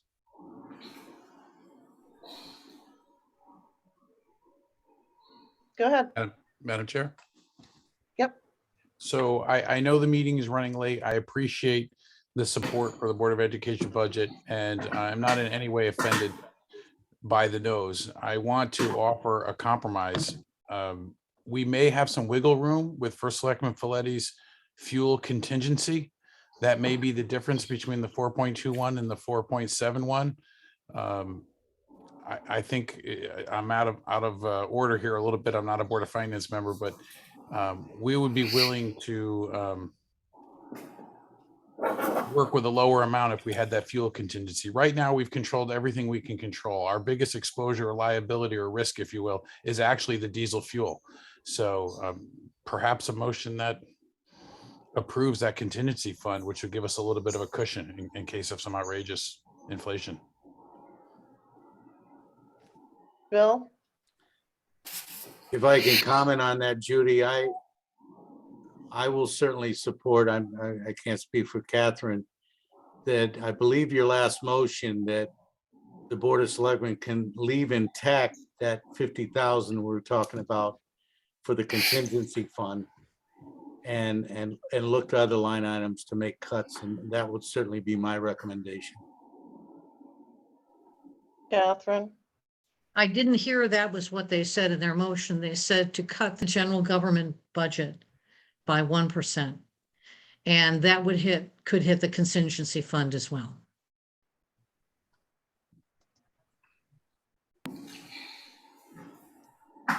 And that was a proposed budget. Bill?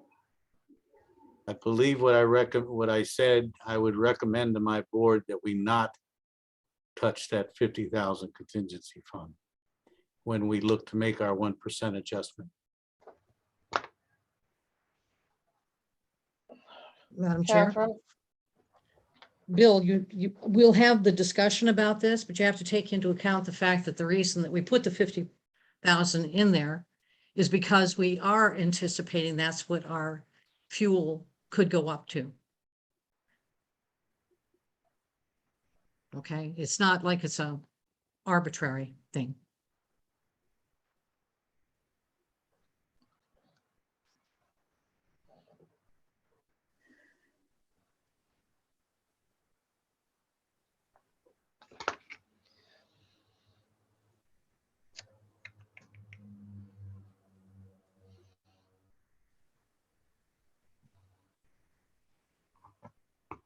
Anybody have any recommendations? What do we want to do here? I'll try again and I'll make a motion. We reduce the Board of Ed budget by 1% to make it a 4.21% increase. Based on Mr. Kreller's comments, it sounds like that's a doable thing with the cooperation of the town. And based on Mr. Folletti's comments, it sounds like the intention of the Board of Selectmen is to leave that contingency fund intact. Means other departments will get affected. Do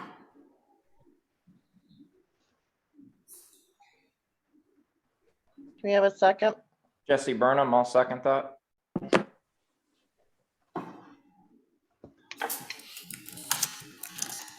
Discussion?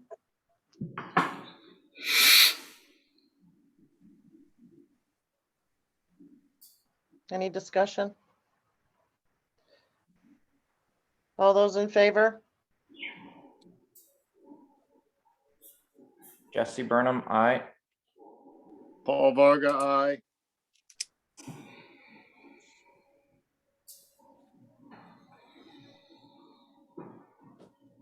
Angie DeSanto, aye. Christina, I.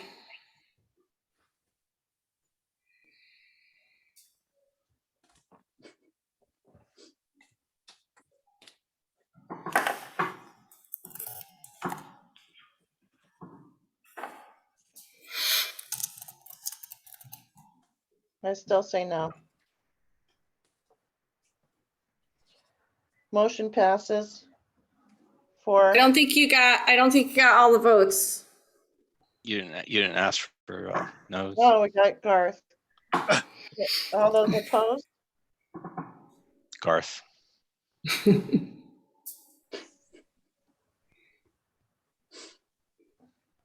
Just It's cause. You and me, Garth. So for different reasons. Yes. Two opposed.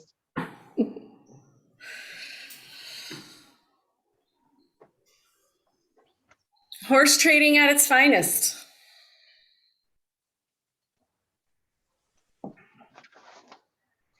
Are we ready to adjourn yet? My bedtime. Okay, so I guess we're at the remarks for the good of the board. That was rough. Judy, Craig had something he wanted to say. Craig, go ahead. I just wanted to say thank you for the cooperation and the collaboration over the last few months. I know these are hard decisions. We will do our very best with what we are awarded by the town. We will do our absolute best. I really appreciate the input tonight. Thank you, everybody. Bill? I just wanted to thank everybody also.